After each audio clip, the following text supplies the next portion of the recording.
Chapter 413. Did you already know? Asked Hung. If not, how could Xiao Xian tell in such a short time? He did not believe that Xiao Xian was guessing blindly. Yes, I knew, said Xiao Xian. Gongja Hung relaxed. So that was it. Where did this kid get the answer from? Did someone tell him before he came? Just as he thought about it, Xiao Xian said. I got the answer when I was hunting this morning. I just confirmed it again. You mean you knew when you went out this morning? Yes. How did you know? I saw it. I can tell which is fake. Xiao Xian did not tell her about his other vision. In his other vision there were only physical objects, no illusions. Of course he could tell which sun was real. He was just surprised this morning that he could see the sun in the sky. Hung did not expect Xiao Xian to have this ability other than divination. Hung knew the answer because of some secret tools in his past experience. It was Xiao Xian's first time here. However, if Xiao Xian could see through this environment, it would be a good thing for them to find Gongja Mountain. As for how Xiao Xian saw through the illusion, Hung did not ask. Everyone had secrets, just like how he hid many things from Xiao Xian himself. Some things could not be told to outsiders, especially when it involved different tribes. After eating the game Xiao Xian brought back, Hung rested for half a day before calling Xiao Xian to set off. It was already noon. One of the two suns in the sky had disappeared. The illusion was gone. Here, the two suns only appear in the morning. They return to normal at noon. That's why if you encounter a problem that you can't solve immediately, you should wait. Maybe the problem will solve itself. Hung spoke like an elder teaching Xiao Xian. Xiao Xian listened carefully. Although Hung liked to show off sometimes, he was a Xia craftsman after all. He was a good person, so Xiao Xian listened carefully. As time went on, Xiao Xian understood why Gongja Hung said, "Two heavenly suns is nothing to be surprised about." Xiao Xian encountered more illusions later on. It wasn't always the sun, sometimes it was mountains, sometimes it was an ordinary forest. In a forest like this, if you took the wrong path, the further you went, the more mistakes you'd make. The further they went, the fewer fearsome beasts they saw. Even normal beasts were rare. If they hadn't prepared jerky beforehand, they would have gone hungry. However, if it was just these illusions, it wouldn't be a big problem. He just had to change his vision. The real problem was the real thing. Under the influence of many factors, it would interfere with one's mental state and affect one's judgment. For example, Xiao Xian and Hung had walked in a forest for 2 days, but in the end, they had returned to their original path. Both of them were not bad at directions. They knew how to judge the direction, but in the end, they were back where they were 2 days ago. This was troublesome. Gongja Heng's experience was only useful for the first part of the journey. He couldn't be sure about the later parts of the journey. If he could decipher this easily, he wouldn't have been unable to find Gongja Mountain after 20 years. He knew it was here, but he couldn't find it no matter how hard he tried. I'm stuck here. I can't go any further, said Hung, wiping the sweat from his forehead in frustration. The forest looked normal. There were no dangerous, fearsome beasts. It even looked peaceful, but Hung had to stop here. It took me 15 years to get here, but that's it. I've been walking in this forest for 5 years. Hung sighed, calming himself down. Now he was no longer as anxious and depressed as he was when he was trapped. His voice was calm. Xiao Xian stood where he was 2 days ago, looking away from the forest. He took out a straw rope and said, "Let me try again." 2 days ago, when Hung brought Xiao Xian here, he had asked Xiao Xian to do some divination to see which direction they should go. However, Xiao Xian had tried 3 times and failed. The rope broke before he could even make a knot. It's okay if you can't read it. Hung looked at Xiao Xian's persistence and thought that Xiao Xian must be upset. But if it was so easy to get out, why would he be stuck here for 5 years? He had a strong feeling that as soon as he got out of this forest, he would arrive soon. However, it was like a thick door blocking him from his goal. However, although Hung said it was okay if he couldn't read it, he was upset too.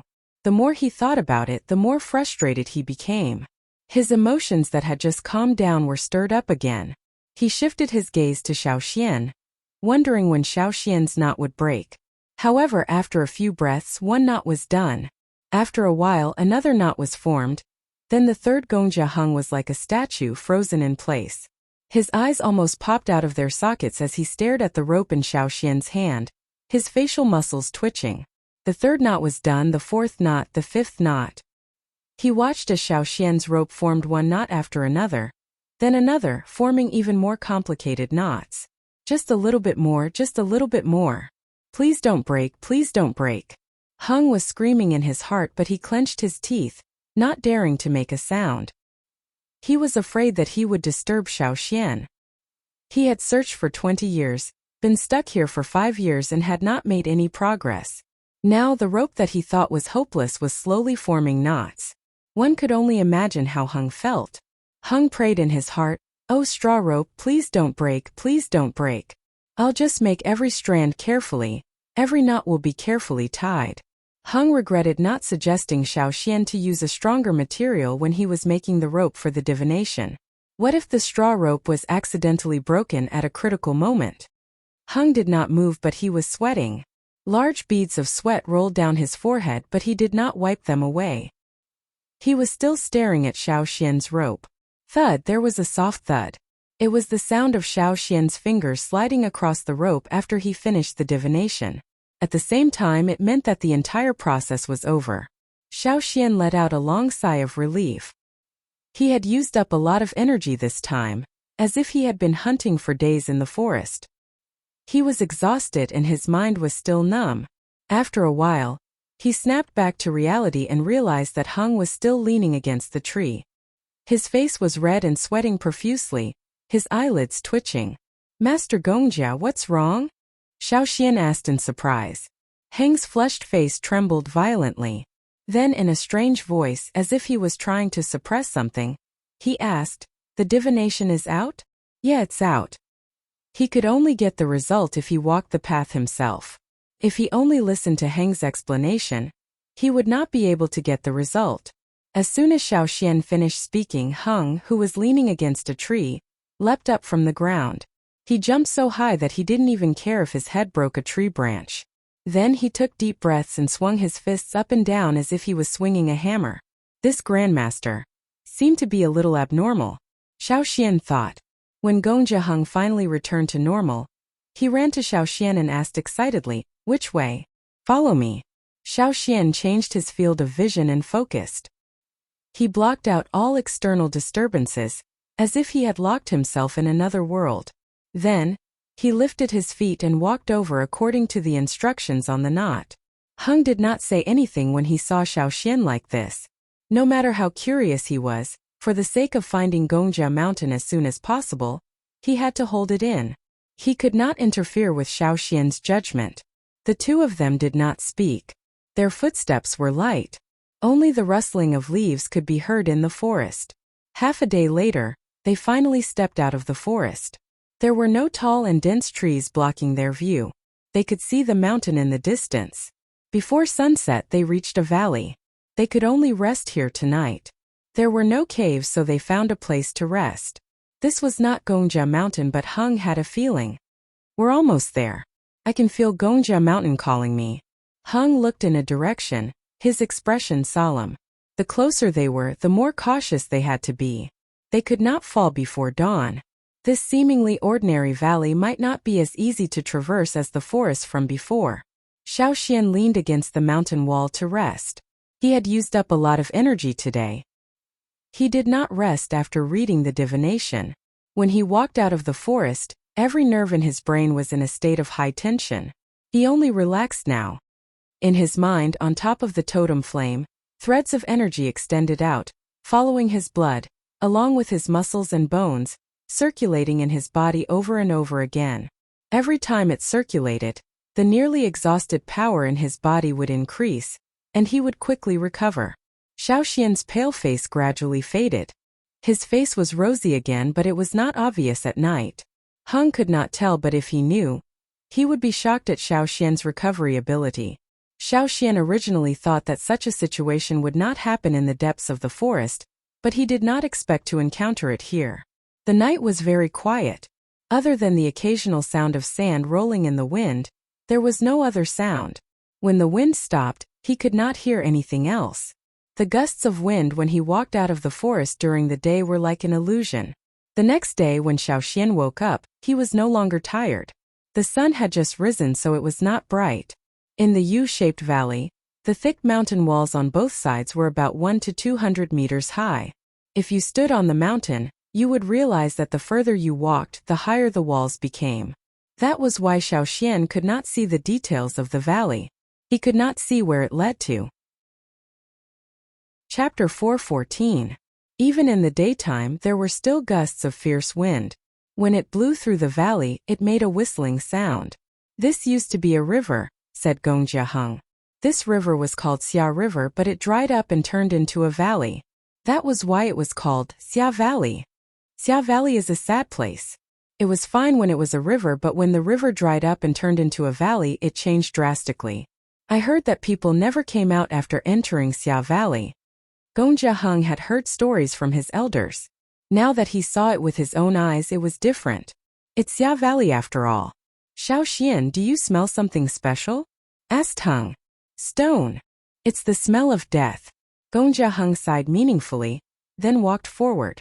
Gongjia Mountain was in Xia Valley, but even so, there was an indescribable pressure as they walked through the valley. There were no animals, only bare rocks on both sides. There was barely any vegetation.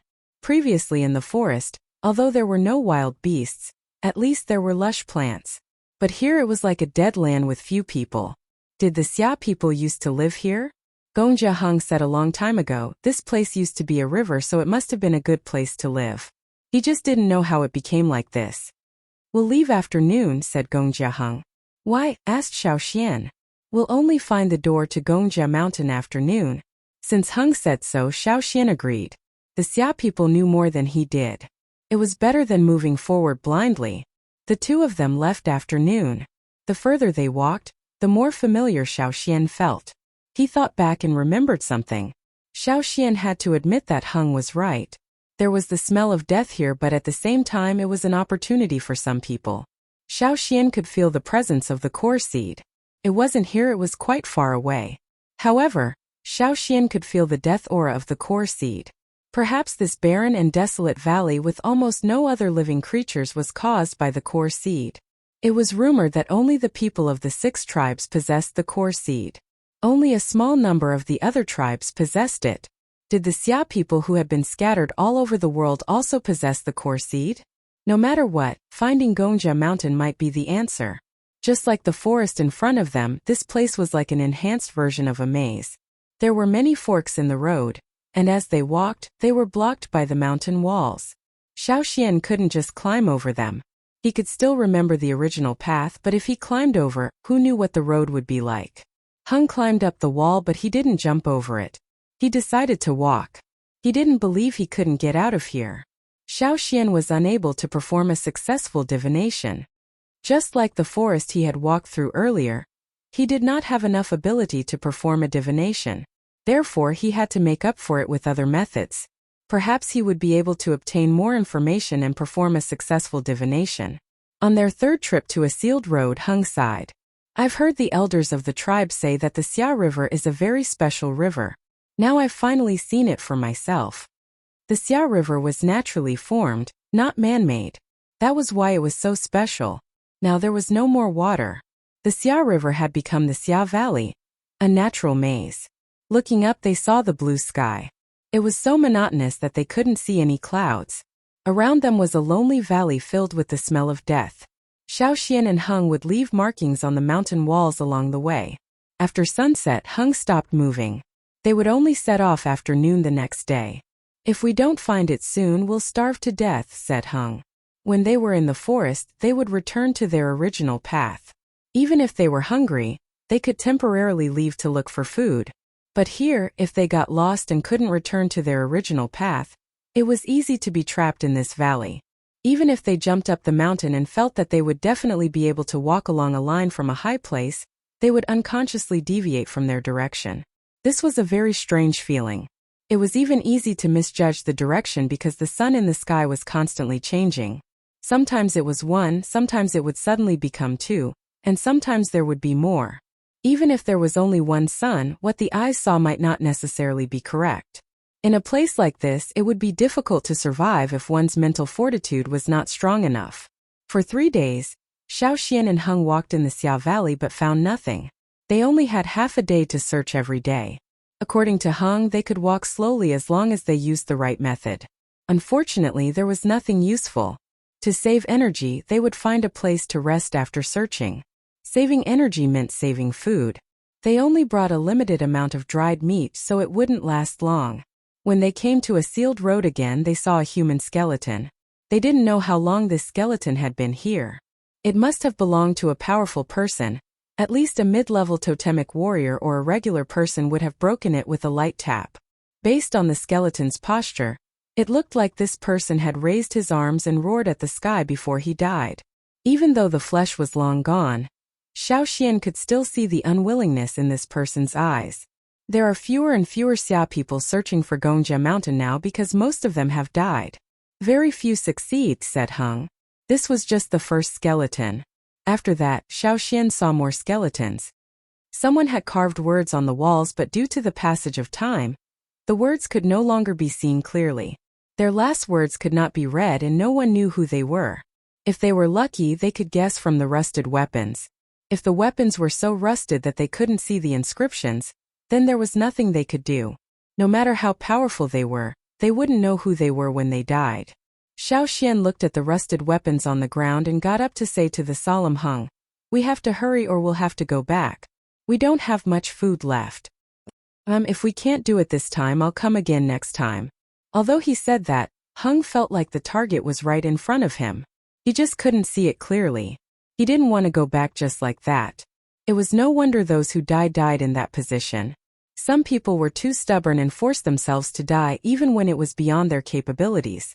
Perhaps most of them died of starvation. Heng was not sure. How sad. "Can you read it now?" asked Heng. Xiao Xian shook his head. The anticipation in Heng's eyes turned to disappointment, then to self-mockery. The longer he lived, the more backward he became. Didn't the Xia people rely on themselves? How could they place their hopes on others? Especially when the other party was an outsider. Looking at the sky, Heng said, "That's it for today. We'll continue tomorrow." He could use Yangguang's shadow and the ground shadow, as well as the rocks on the walls to predict the location. However, it was too slow. He might starve to death before he could use this method to find Gongjia Mountain. Sitting on the ground, Heng carefully took out a piece of jerky and drank some water from the flask. He thought about what to do next. Xiao Xian was thinking too. Among the skeletons he saw today, there were some scattered bones. Xiao Xian guessed that they were probably eaten by others. When people were desperate, they would do something unexpected. Xiao Xian had seen this many times. The people who came to search for Gongjia Mountain all had different personalities. It was understandable that they would do something like this. Xiao Xian did not want to starve to death here, nor did he want to chop Heng up and eat his flesh. If he couldn't find Gongjia Mountain, he would just go back. However, since he was here, he had to try his best. For some reason, his readings had not been successful. Xiao Xian had to find another method. Sensing carefully, he was surrounded by the aura of death from the core seed. However, it was not easy to pinpoint the location. Should he use the totemic flame in his mind? That wouldn't work. This used to be Xia territory, it had nothing to do with Yanjiao. The totemic flame could not help him. Xiao Xian was about to calm the totemic power in his body, when he realized a sliver of power was gathering at his chest. When he opened his eyes, Xiao Xian saw a spark. He took out the elder's bone ornaments. Xiao Xian realized that all 4 bone ornaments were burning. There was no wind, but the flames were all floating in the same direction. Heng had been thinking with his eyes closed. When he sensed movement, he opened his eyes to see a fire in Xiao Xian's hand. The fire was still floating in the same direction. Let's go that way tomorrow. Xiao Xian stuffed the bone ornaments back into his clothes and calmed the totemic power in his body. The flames on the bone ornaments were extinguished. Heng's eyes brightened. He knew Xiao Xian would have a way. He had planned to go back if there was no progress, but now there was hope. The next day, afternoon, the two of them set off, following the direction of the fire. At the same time, Heng would do a quick calculation every once in a while to confirm if he was right. When they passed by a spot, Heng suddenly stopped and yelled, "Wait! What's wrong?" asked Xiao Xian. The fire was indeed pointing in this direction. Xiao Xian took out the bone ornaments to try again when Hung took out a copper nail and stuck it into the ground. He looked up at the sky and asked Xiao Xian, "Is the sun in the right direction?" Xiao Xian nodded. After confirming, Hung looked at the shadow of the copper nail on the ground and made a few gestures. Then he looked at the mountain wall and walked in the direction he guessed. They were not far from the mountain wall, but every step felt like it weighed 1,000 kilograms. It took him more than a minute to walk 10 meters. His throat was dry and his eyes were unfocused.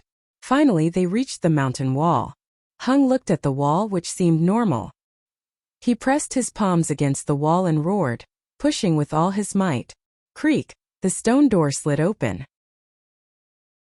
Chapter 4:15. Who would have thought there would be a stone door on the mountain wall? Why was there a stone door here? There was only one answer. They had found the place. Hung was so excited that his hands were shaking. He almost couldn't push the door open. He had to adjust himself before continuing. Xiao Xian did not help. If this was any other time, he would have helped, but this was a stone door that could lead to Gongjia Mountain. It was an honor for the Xia people to do this. So Gongjia Mountain wasn't outside Xia Valley. It was within the valley itself. When the stone door was pushed open, a gust of cold wind blew out. It was dark inside. There was no light at all. Hung did not care about anything else and hurried in. Xiao Xian followed. Once they were inside, Hung closed the stone door again. With the light from the glowing crystal, there was no need to start a fire. There was no firewood either. Hung did not say a word after they entered. He walked along the tunnel in a hurry. After 20 years of searching, he had finally found this place. It was understandable that he was excited. Xiao Xian followed Hung for about 30 minutes. There was a floral scent in the wind. There was light ahead. They had reached the end of the tunnel. They walked out of the tunnel and saw a place completely different from Xia Valley. It looked like an ordinary valley with a small stream. There were many plants on both sides of the stream. Xiao Xian even saw a few types of crops and fruit trees. This was where the Xia people used to live. Not far away, there was a 3-meter-tall bell. Who knew how long it had been there? It was covered in dust and stone, so it was hard to tell what it looked like. Hung hurried over and picked up a hammer beside the bell frame. He hit the bell with it. Clang! A loud and melodious bell rang, echoing throughout the valley. It seemed to have a rhythm and pitch, rising and falling. It announced that another Xia person had successfully arrived. As the bell trembled after being struck, the dust and stone particles on it were shaken off, revealing the true appearance under the dust. It was a bronze bell that was almost golden in color. It was smooth and had no traces of rust. There were inscriptions and pictures on it, the biggest of which read Gongjia Valley. The valley was still buzzing. Hung, who was standing next to the clock, threw his head back and laughed maniacally. After laughing, he put down the bell hammer and looked at the surrounding mountain walls. The cliffs here were not as steep as the Xia River Valley. There were some vines with bright flowers growing on the cliffs. However, at this moment, neither Hung nor Xiao Xian noticed the fruit on the vine. Instead, they stared at the light patterns on the wall after Yangguang was reflected off the bell. Under the contrast of these patterns, the valley was dyed with a mysterious color. 20 years, haha, 20 years. I finally found it. Hung walked along the wall until he found a bronze door. When he pushed it open, the first thing he saw were 18 5-meter-tall bronze statues. Each statue had a different posture, clothing and weapon. There were axes, spears, swords, knives, bows, crossbows, arrows, as well as defensive weapons like shields and armors. If one was knowledgeable, they would realize that many of these weapons were ancient. There were words engraved on the surrounding walls. They were left behind by the ancestors of the Xia people, words for the descendants of the Xia people who came here. Talent, temperament, opportunity? Hung frowned as he read one sentence. Then he laughed. Perhaps many people only valued the first two or even just talent. However, to the Xia people, all three were indispensable. At least, that was what the Xia ancestors who left behind these words thought. If one had talent and temperament but was unlucky, the Xia people would not feel comfortable teaching them all their skills. In terms of talent, Hung admitted that he could not compare to the ancestors who had successfully reached this place. Those who could reach this place on their own were all elites of their tribes. They were all famous in the history of their tribes. Even now, many people in Juqing and other tribes still remembered them. Compared to them, Hung did not have a natural advantage. However, he had an opportunity. If there was a key factor in Heng's success, it would definitely be Xiaoxian. Without Xiaoxian, Hung knew that he might not have been able to find this place even if he had another 20 years. This was also his luck and opportunity. It was not cheating. That was why after he got rid of his initial discomfort, he no longer felt burdened. His father had said that craftsmen had to be as thick as a bronze cauldron. Hung felt like he should learn from his father. Xiaoxian, I'm going in first. You wait outside. All the fruits in the valley are edible, said Hung. Can I go in and take a look? Asked Xiaoxian. Hung smiled. You're not Xia, you can't enter. This was also why, other than the Xia people, they could not learn any Xia skills from this place. They could not enter. You can try if you don't believe me. Just don't force your way in. You'll suffer if you do. Just take a small step in.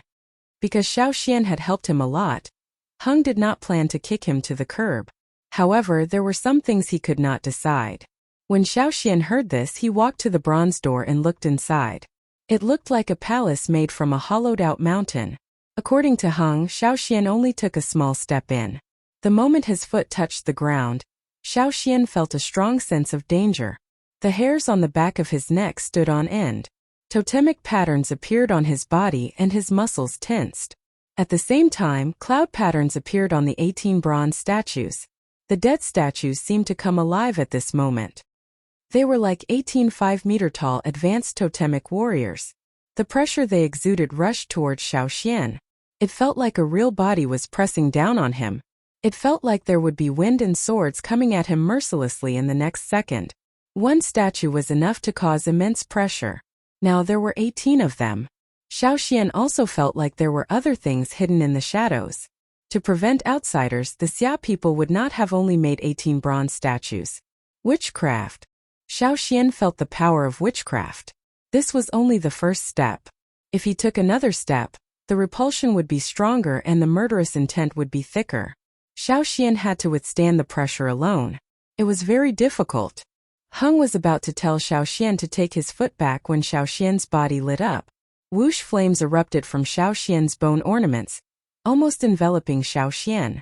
At the same time, it blocked the pressure from the 18 bronze statues. Perhaps it was because they felt Xiaoxian's resistance. The cloud patterns on the statues became even more obvious. Their aura increased exponentially. If the statues had just come alive, they now looked like they had stepped onto a real battlefield. They were only 5 meters tall, but it felt like they had suddenly grown taller.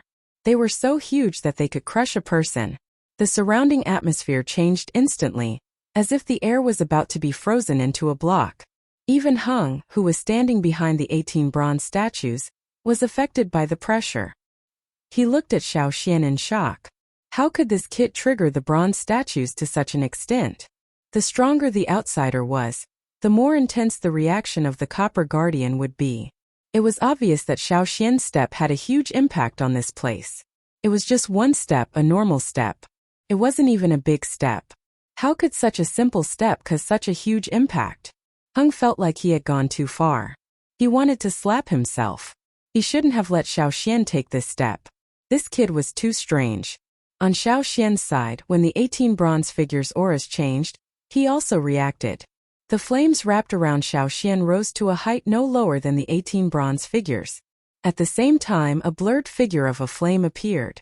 The flame figure reached out with one hand, as if it was trying to block the attack. You're strong, I'm strong too. Once again, the two sides began a new round of competition of aura. A confrontation of power. Aura could kill. At this moment, it felt like two powerful auras were fighting. Even though the aura wasn't directed at Hung, he still felt uncomfortable. He clenched his teeth and held on. He could feel his bones creaking. If this continued, he would vomit blood and collapse before he could even see what his ancestors had left behind. He looked at Xiaoxian. He was facing the 18 statues head-on. Although he looked like he was having a hard time, he was doing much better than Hung. Hung felt like he was suffocating, it was getting harder to breathe. But this wasn't the end. The battle escalated again. Metal clanged from the 18 statues, as if they were warriors fighting on the battlefield. The totemic patterns on Xiao Xian's body glowed brighter. The flame giant grew taller. The aura grew stronger. Hung was drenched in sweat. The veins on his arms pulsed like they were about to explode. He wanted to speak, but he couldn't. Even the blood in his body felt like it could only move in this stagnant atmosphere. Who the hell was this kid? Was he just a young Yinjiao warrior? Who was he kidding? Even if he was a prodigy, he wouldn't be in this situation.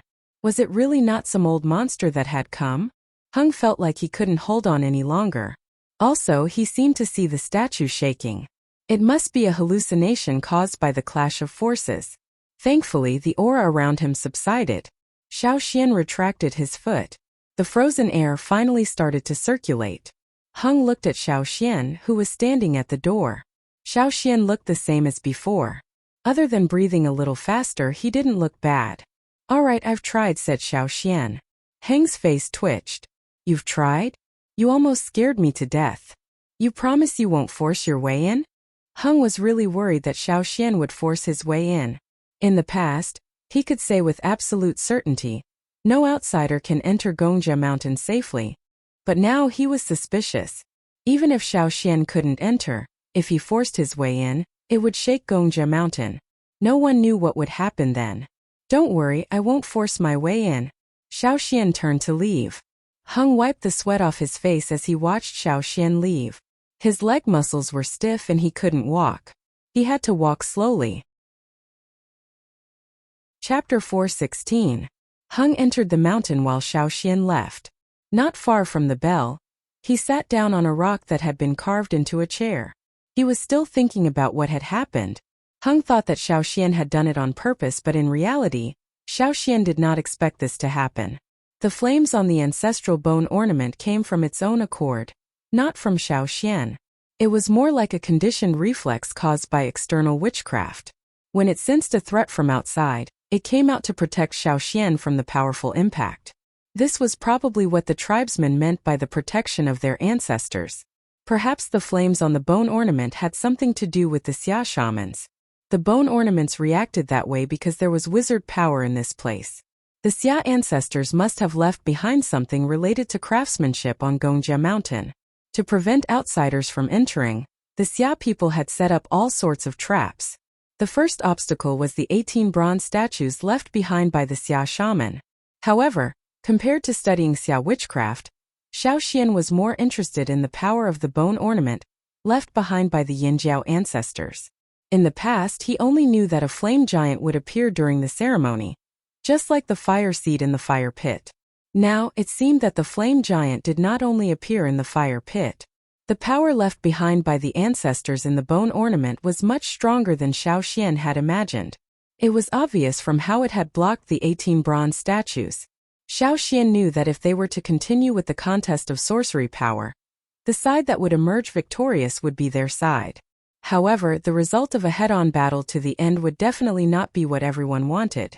Looking at the shiny ball on the bone ornament, Xiao Xian thought that since the bone ornament had the power left behind by the first shaman, could it borrow this power? Not the power he used to find his way, but the power he used to face the 18 bronze statues when he stepped into Gongjia Mountain. The items left behind by the ancestors could protect and block threats. However, it would not be easy to borrow them. Xiao Xian decided to give it a try. If he succeeded, he would have a powerful force to support him, and he would have more confidence when facing external enemies. He stood up from the stone chair and carefully recalled the changes in his power when he stepped through the bronze door. Xiao Xian activated the power of inheritance. The power of the bone ornaments was not the totemic power often used in hunting or battle. It was another type of power of inheritance. Blue flames separated from the totemic flames. As the blue flames pierced through the totemic flames shone brightly. The power of inheritance flowed through Xiao Xian's body until it reached Xiao Xian's chest. It gathered like a whirlpool, sucking it all in. As the power of inheritance seeped in, flames appeared on the 4 bone ornaments. However, the flames were different from before. The bottom part of the bone ornaments was a blue flame. Outside the blue flame there was an orange flame. The closer it was to the bone ornaments, the redder it was. Xiao Xian's surprise was replaced by joy. Although the flames were different from before, This proved that his guess was right. He could activate the bone ornaments and borrow its power. Since his guess was correct, Xiaoxian continued. The power of inheritance flowed faster through his body, gathering at his chest and then transferring to the bone ornaments he was wearing. The power of inheritance also triggered the appearance of totems. Totemic patterns appeared on Xiaoxian's body, but the difference was that in the past, at its peak, the totemic patterns only looked like flowing lava and etched by flames. Now, however, they were real flames. Xiaoxian could even see flames swaying on the totemic patterns. As the power of inheritance increased and gathered, the flames on the bone ornaments burned brighter and brighter, enveloping Xiaoxian completely. Xiaoxian felt the surging power of inheritance, as if it was a hot current, flowing between his muscles and bones. Not enough. This power of inheritance was not enough. It was not enough to form the flame giant. Once again, Xiaoxian increased the flow of the power of inheritance. The blue flames that flowed out of the totemic flames grew thicker. When they gathered together, they surged into the bone ornaments with great momentum. The flame giant was gradually taking shape, but it still did not meet Xiaoxian's requirements. Its aura was too different from when he was in the bronze door. However, Xiaoxian felt powerless now. It seemed that even if he drew out all the blue flames from the totemic flames, he would not be able to activate the power of the bone ornaments. Back when Xiaoxian used the secret engraving technique to engrave Caesar, he did not feel this way. Xiaoxian did not stop. He continued to increase the power of inheritance.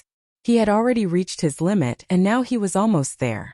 Moreover, if this continued, the power of inheritance in the totemic flames would be exhausted. It would take a long time to recover. The recovery of the power of inheritance was much more difficult than the power of totems. However, so what if it was exhausted? Xiaoxian still wanted to give it a try. At this time, Xiaoxian realized that the light shield that enveloped the totemic flames was brighter. It was no longer flickering like before, but maintained its brightness. In comparison, even the active totemic flames seemed dim. The blue flames that extended from the totemic flames became thicker again.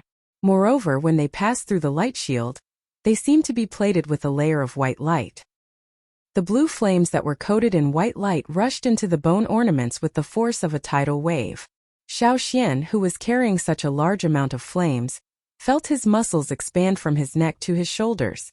His meridians expanded, but his body felt heavier. It was like he was carrying a mountain. Every step was difficult, even moving was difficult. The air around Xiaoxian became viscous, flowing rapidly as if a storm was brewing. Xiaoxian was standing in the eye of the storm. The viscous air brought with it the destructive force of a hurricane. The first thing it hit was the stone chair behind Xiaoxian. Bang! The stone chair, which was not damaged by the wind, shattered into pieces of stone and dust, scattering everywhere. One of the pieces of stone flew straight towards the golden bell that Gong Jiaheng had struck earlier. Clang! The bell rang louder than Gong Jiaheng's, echoing throughout the valley. In the next moment, some cloud patterns with golden light appeared on the mountain walls around the valley. The patterns flashed and the echoes of the bell stopped abruptly. At the same time, Xiaoxian felt a wave of pressure, similar to when he faced the 18 bronze statues. Xiaoxian did not look around. It was difficult for him to even move his neck. This was the most crucial moment. The flame man was not fully formed yet. It was not tall, about the same height as Xiaoxian. However, this was already a difficult feat for Xiaoxian. It took him so much effort to reach this step. If he gave up now, Xiaoxian would not be willing to do so. However, Xiaoxian soon realized that the pressure around him did not make it difficult for him to activate the bone ornaments. Instead, it helped him. Sensing the external threat, the bone ornament's protective energy was activated. However, not much energy surged out. Because of this, Xiaoxian activated the energy and a complete flame man was formed. Xiaoxian tried to walk but he could not. His feet felt like they were weighed down by something heavy. Even the slightest movement was difficult. Xiaoxian took a few deep breaths and gathered the remaining energy in his feet. Then he slowly lifted his feet. Normally, walking was extremely easy, but it was this kind of easy action that was extremely difficult at this moment. Just lifting his feet off the ground was enough to make Xiaoxian sweat profusely. It was as if he had been drenched in water. He raised his foot little by little, took a small step, and then step down just like how he usually walked. However, the process was slowed down countless times. Whether it was raising his foot or stepping down, it was extremely difficult. He had to break through one obstacle after another at every moment. Finally, when his foot landed on the ground, a burst of energy exploded from where his foot landed. Bang! A thunderous boom rang out. Stone chips flew everywhere, and powder radiated outward, splashing everywhere. With Xiao Xian's feet as the center, it formed a circle with a diameter of more than 10 meters. Moreover, the uneven ground that was full of stones was flattened in an instant. The ground of the valley shook under this step. Gravel rolled down the mountain and smashed into the ground. Golden cloud patterns flashed on the mountain walls. This was the protective energy left behind by the Xia shaman. However, it could stop the sound of the bell earlier, but now, it could not completely suppress the roar. Xiao Xian felt the pressure around him increase. Moreover, the bone ornament's power was restless, as if they wanted to rush out and fight against the surrounding pressure. However, most of the bone ornament's power was still controlled by Xiao Xian. The bone ornament's power was not great, but if this continued, Xiao Xian would be deprived of the power to use the bone ornaments. Fortunately, Xiao Xian had already proven his theory. He had achieved his goal, so there was no need to continue. Xiao Xian slowly retracted the power of inheritance. Since the bone ornaments were no longer controlled by the power of inheritance, its power was retracted. The flame man turned into a ball of flame and disappeared into the bone ornaments. The cloud patterns on the mountain walls disappeared with the flame and slowly disappeared into the mountain walls. Everything returned to normal. On the other side, Hung, who had entered Gongjia Mountain, was so excited that tears filled his eyes as he read the records left behind by his ancestors. His eyes were filled with admiration. Just then, he seemed to have heard the sound of a bronze bell. The soundproofing on Gongjia Mountain was good, so Hung wasn't sure if the sound he heard was real. When he wanted to listen again, he couldn't hear it anymore. Hung thought it was either his imagination or Xiao Xian did it. However, didn't the seniors in the tribe say that outsiders could not ring the bell? Or did he misunderstand? Shaking his head, Hung continued to read the records left behind by his ancestors. As he read, he felt the ground shake again. Could it be that Xiao Xian had forced his way into the mountain? When he thought about how Xiao Xian had stepped through the bronze door, Hung shuddered. This was the first time someone had scared him like this. These were not cloud patterns, so Xiao Xian could understand them. As he read, Xiao Xian realized that these were answers to his previous questions. That was why Xiao Xian followed the handwriting and found the first line. The person who carved the words was probably not a Xia person. He had found this place but realized he could not enter Gongjia Mountain. He had almost killed himself. After all, the Xia shaman's restrictions were not to be trifled with. Outsiders could not enter. After much hesitation, the person carved the question he did not understand on the mountain wall. The bronze he made always had problems. He felt that something must have gone wrong when he smelted the ores. It had been a long time since he carved these words. Perhaps at that time blacksmithing was not as advanced as it was now. Very few people had mastered the technique. This person was obsessed with blacksmithing but had no talent. He did not understand the technique and could not find any other Xia people to help him. He did not know where he heard about Gongjia Mountain and came here. He even succeeded in reaching this place. After carving his question, the person left. He did not see his handwriting after that. After that person had carved his question, finally one day a Xia person came and saw the words on the mountain. He was in a good mood and carved his answer on the mountain wall. The general meaning was, first, control the heat. Second, pay attention to the gas that appears when the ores are smelted. There was a sense of elegance in the handwriting. Seeing the words was like seeing the person. Although these words were carved, the strokes were very natural. It did not feel like it was broken. It was a whole and there was a faint aura brewing. It was clear that the person who carved these words was very skilled. After the first person answered, another Xia person came here after some time. When he saw the question and answer on the mountain wall, he added on to the first person's answer. He explained the first person's suggestion of controlling the heat and observing the gas when the ores were smelted. During smelting, different colored gases would appear when the ores were melted. First there would be black gas. As the temperature of the furnace rose, yellow and white gas would appear. This was not enough. When the furnace temperature rose, green flames would appear. When the green and white gas appeared, when the ores were completely melted, only green gas would be left. That was when the ores were ready to be smelted. The second person's words were very proper. Every word was written seriously, not as elegant as the first person's. After that, there was a third person. Not only did he supplement the previous two answers, but he also mentioned the best ratio for casting and forging different tools. After all, bronzeware was not entirely made of copper. There were other metals as well. Different tools had different amounts of different metals. Xiao Xian took out a piece of animal skin and wrote down all these. After that, there was a fourth person. First, he admitted what the first few people had said. Then, he gave some personal opinions. For example, when smelting, adding a type of beast's blood would make the forged copper stronger. Could even cut through stone easily. Xiao Xian continued copying. He shrunk the words on the mountain wall and copied them onto the animal skin, including the style of the person who wrote them. Xiao Xian couldn't understand the two words, so he couldn't guess what kind of beast he was talking about. However, Xiao Xian still wrote it down. He copied it down first and then he could ask people later. Xiao Xian didn't know what kind of beast he was talking about. Xiao Xian didn't understand it, and couldn't guess what kind of beast he was talking about. After that, someone finally refuted the first person's words. Probably out of respect for their ancestors, they did not directly curse or say things like, nonsense. However, they left a sentence. How can metal be mixed with other things? This person must have been very emotional when he carved the words.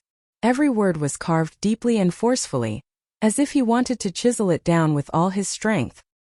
He refuted the former suggestion of adding beast's blood to the smelting process. He felt that it was a crooked method. After that, there were also people who wrote on whether to add beast's blood to the smelting process, whether to mix in other things, or whether to use a crooked method to make weapons and other things.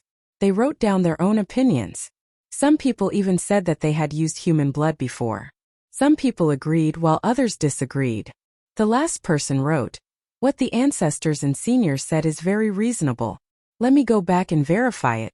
After that, there was no more. The last person who left a message did not come back.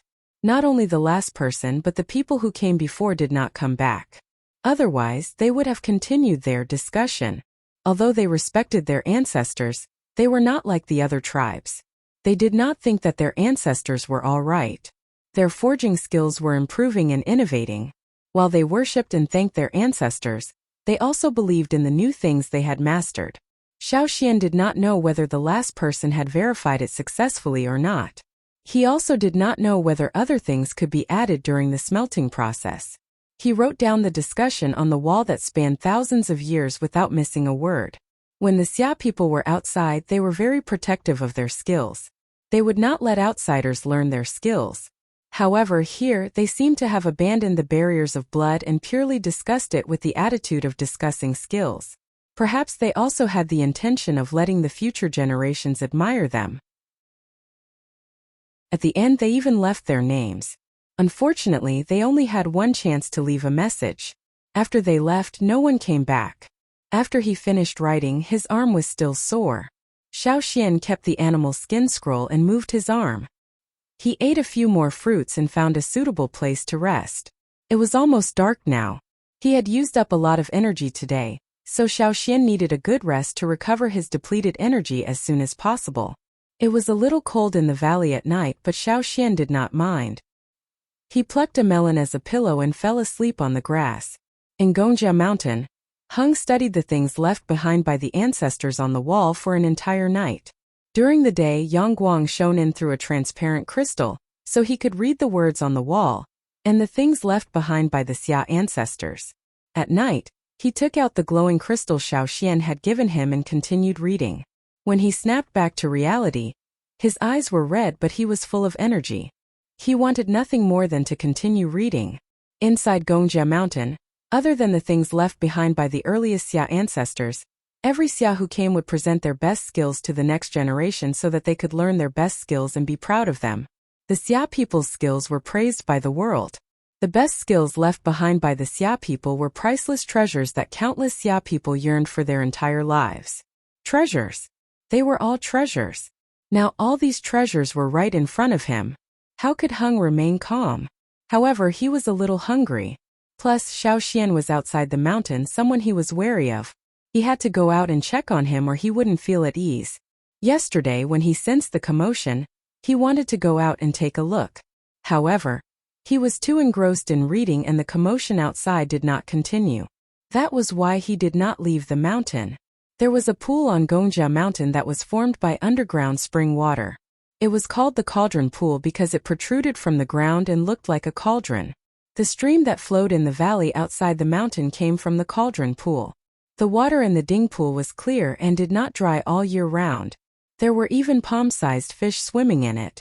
Hung used a fishing tool to catch a few fish and got up to leave. Chapter 4:18. When he reached the main hall, Hung looked around carefully but did not see Xiao Xian. He looked closer and found that the hall was still the same as before. The 18 bronze statues were still standing there, untouched. Nothing had changed.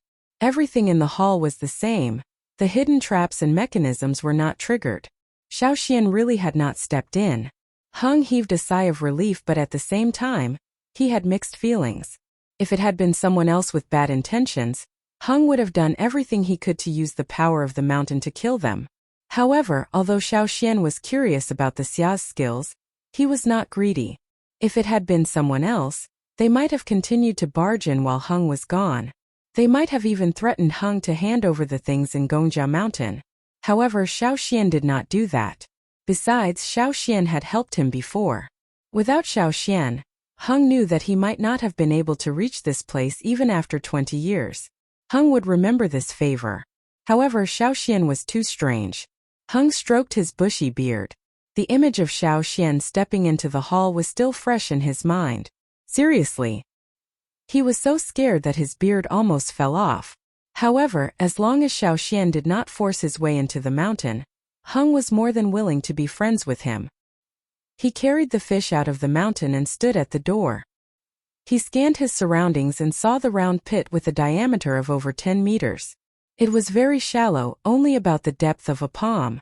However, the inside of the pit was very flat, as if someone had flattened it with a knife. This round pit did not exist before. Hung was sure of that. If it had been here before, he would have remembered it. When he thought about the tremor he felt in the mountain, he could not remain calm. What had happened when he was in the mountain? When Hung found Xiao Xian was sleeping on a white melon. Xiao Xian woke up when he sensed someone approaching.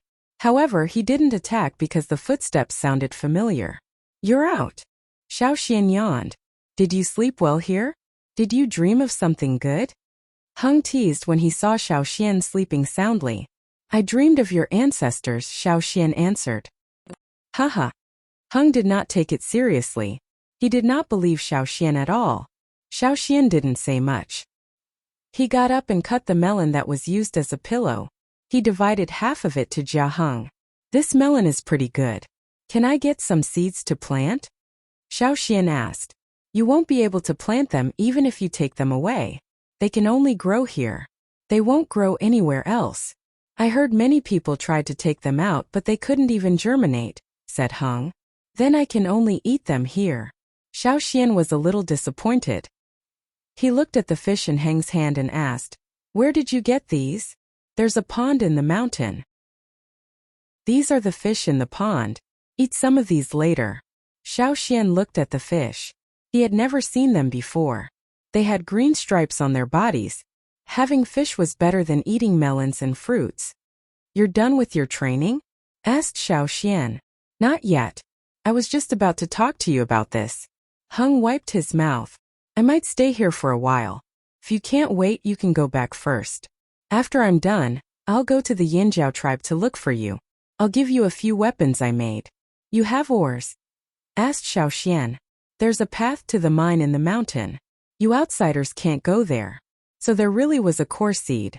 Xiao Xian believed him too. If it was that easy to get a core seed or ore, there would have been hundreds of outsiders who came to Gongjia Mountain over the years. None of them could take the core seed away. The Xia people must have their reasons for leaving the core seed here. Xiaoxian did not have the ability to do that now, so he did not want the core seed. He turned to ask Heng, I have 2 words for you. I don't understand them. Xiaoxian drew a line on the ground with his sword, writing down the 2 words he didn't understand on the mountain wall. As Xiaoxian wrote, Heng's expression grew more and more strange. Where did you see this? Asked Heng. Xiaoxian pointed at the wall. It was carved there. Heng's eyelids twitched. He almost jumped up. How is that possible?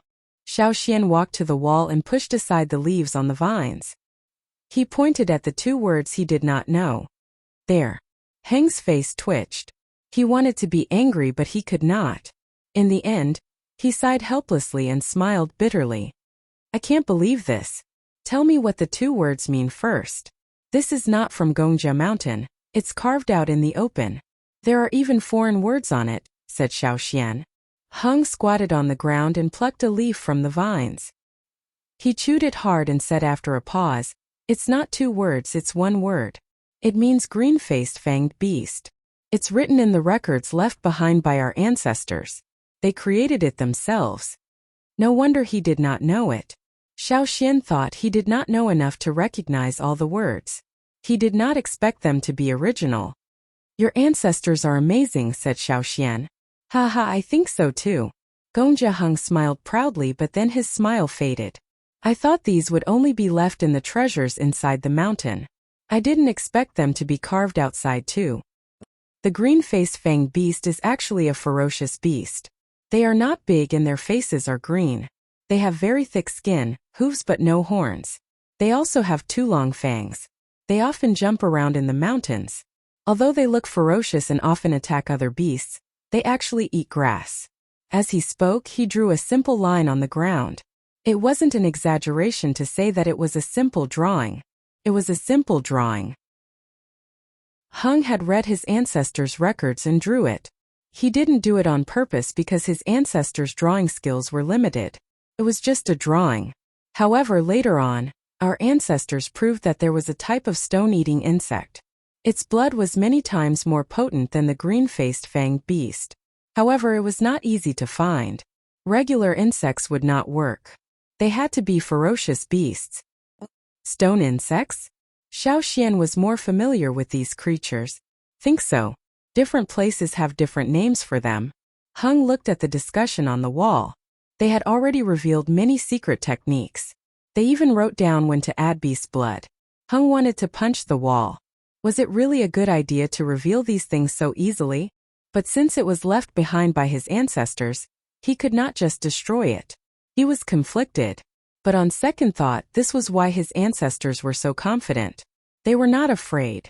Even if other people mastered this method, the weapons they made would not be as good as their masterpieces. This thought Heng felt ashamed. As expected, he still needed to learn from his ancestors, be it in terms of mentality or skills. After adjusting his mentality, he looked at the words on the wall again. He was much calmer now. He even copied the person in front of him and carved his name at the end. From the discussion, Xiaoxian learned many things about forging. With the knowledge he already had, Xiaoxian believed that as long as he had he could also make bronze weapons. But he didn't know how good the quality would be. Where did the core seed come from? Asked Xiaoxian. Heng did not know this before, but yesterday he read about it in the records left behind by his ancestors. It was not a secret. When Xiaoxian asked, Heng said, the core seed came from outer space. Outer space. Xiaoxian was shocked. Yeah, 2,000 years ago, the core seed arrived and was scattered everywhere. In the beginning, many people worshipped it as a sacred object, but later, more and more people died in the tribes with the core seed. Everyone saw the core seed as a magical creature, a symbol of death. They threw it far away. But Gongjia Heng's eyes shone with pride. The core seed has descended around the Xia tribe too. However, unlike the other tribes, we've discovered the core seed's secret. It's not a magical creature. It's a treasure that can change the world. The rise of the Xia tribe originated from the core seed. They were the first to discover how to use the core seed and made bronze weapons. The other tribes traded for bronze weapons from the Xia tribe. At the same time, The 6 major tribes were also collecting the core seed and learning how to use it. Since then, war broke out across the mainland. In the records of the Xia tribe, it was called the War of the Core Seed. In the history of the mainland, there were 2 transitions. The first was the change of the fire seed. After that, there were no more fire seeds in the fire pit. The second transition was the core seed. After that, the 6 major tribes became the real 6 major tribes. They controlled most of the core seeds and the smaller tribes could only eat the leftovers. Later on, the Ji tribe took in the other 5 tribes and called them Hong. The city was gradually formed.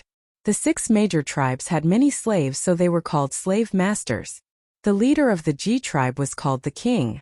However, to the Xia tribe, none of that had anything to do with them. They were immersed in forging and were fascinated by it. The 6 major tribes did not cause any trouble for the Xia tribe. Instead, they often invited the Xia tribe to forge their weapons for them. Under the temptation of benefits, many Xia tribesmen left. Later on, due to the changes in the landscape and the core seed, the Xia River dried up and turned into Xia Valley. Under the influence of the core seed, Xia Valley became a dead valley, and due to its natural topography, it became a maze. The Xia ancestors had no choice but to leave for the tribe. Before they left, they built Gongjia Mountain and drew cloud patterns that hid many secrets, so that their descendants would never forget this place.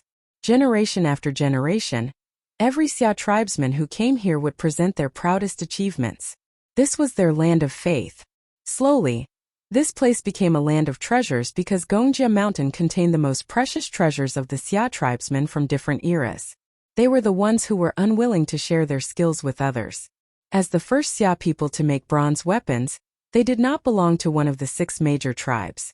In terms of scale and status on the mainland, the Xia tribe was still a far cry from the 6 major cities. Plus, the Xia tribesmen were increasingly scattered. It was difficult for them to gather again. Xiaoxian sighed inwardly. This was the difference between technology and politics. After telling Xiaoxian all this, Heng felt ashamed. He didn't have any secret techniques to offer Xiaoxian. All he could do was learn and craft an item himself as a tribute. That's why I have to stay here for a while. Xiaoxian, what do you plan to do? Asked Heng. I'll leave in a few days, said Xiaoxian. Heng nodded. I'll go to the Yinjiao tribe to look for you after I'm done. Right, how did you make that pit?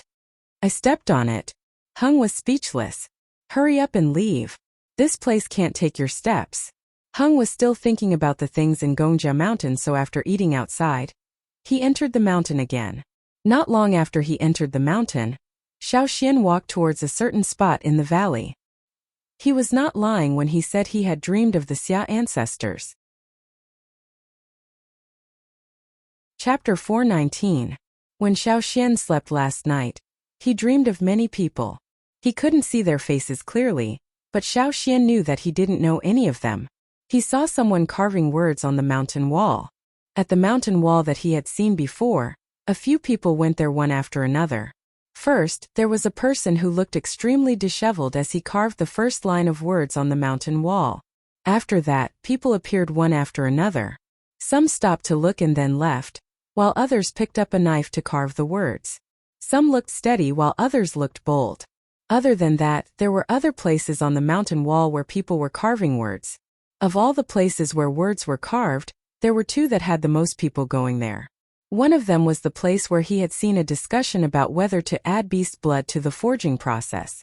The other place was, Xiaoxian came to another mountain wall according to the dream he had last night. There were many plants around here, and the vines were densely packed.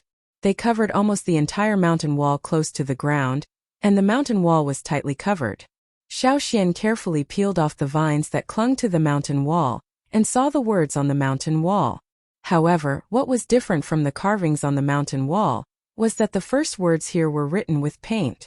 It was unknown what kind of paint the writer used, but the paint actually seeped into the stone wall, allowing the words to be clearly preserved for a long time. The words on the wall were sharp. From the words, one could see how arrogant the writer was at the time. He looked at the words again. I have been observing the life and death of plants, trees, water, and stones. I have observed the emptiness of heaven and earth. Today, I have learned about the changes of the core seed metal and stone. I have come to ask for advice. Translated into one sentence. I'm here to make a mess of this place. On the left side of the sentence there were a few concentric rings. The distance between each ring and the center was different. Some were close, some were far, and the distance between the rings was different. On each of the concentric rings, there were lines and all kinds of markings. It looked very complicated, but the markings on the rings made Xiaoxian very happy. Xiaoxian didn't understand the symbols on it, but he could guess from the text that one of them was copper, the other was tin, and the others were definitely other metals. Seeing this, Xiaoxian's heartbeat quickened. This was the first time he was so close to the core secret of the core seed. What Gong Jiaheng was talking about was historical. This was the dissected truth. It turned out that the core seed could make the stone change like this. It turned out that the people who worked around the core seed used this rule to harvest ores. According to this tribesman, if you gave him a piece of ore, he would know which part of the core seed circle it came from. He could even tell which type of metal was most suitable for making. It was also signed Yi Chu. Needless to say, this tribesman had given Xiaoxian a deep understanding of the changes the core seed could bring to the stone, and what it would become in the end. Which type of metal was distributed in which circle, which proportion of metal was most suitable for making metal, and so on were all listed. There was even a formula. However, the formula was derived from the ring diagram, so Xiaoxian couldn't understand it yet. He had to admit that the tribesmen were too talented. At first, Xiaoxian thought the tribesmen were only famous for their divination skills. He didn't expect their brains to be so advanced. After Yi Chu, a Xia person replied. Compared to the former's complicated words and pictures, this Xia person only replied with two simple words, bullshit. The words were directly engraved. They were large and each word was engraved with great force. It was obvious that the person who engraved the words was in a rather bad mood. No one would be in a good mood if someone came knocking on their door. Plus, they couldn't understand these things at all. After that, another tribesman came and used similar paint. He wrote after the Xia person's reply, I am deeply moved by the senior's words. The senior this tribesman referred to was naturally Yi Chu. He even wrote down his own thoughts. It was an upgraded version of the ring diagram. The concentric rings were denser and each ring had a different thickness.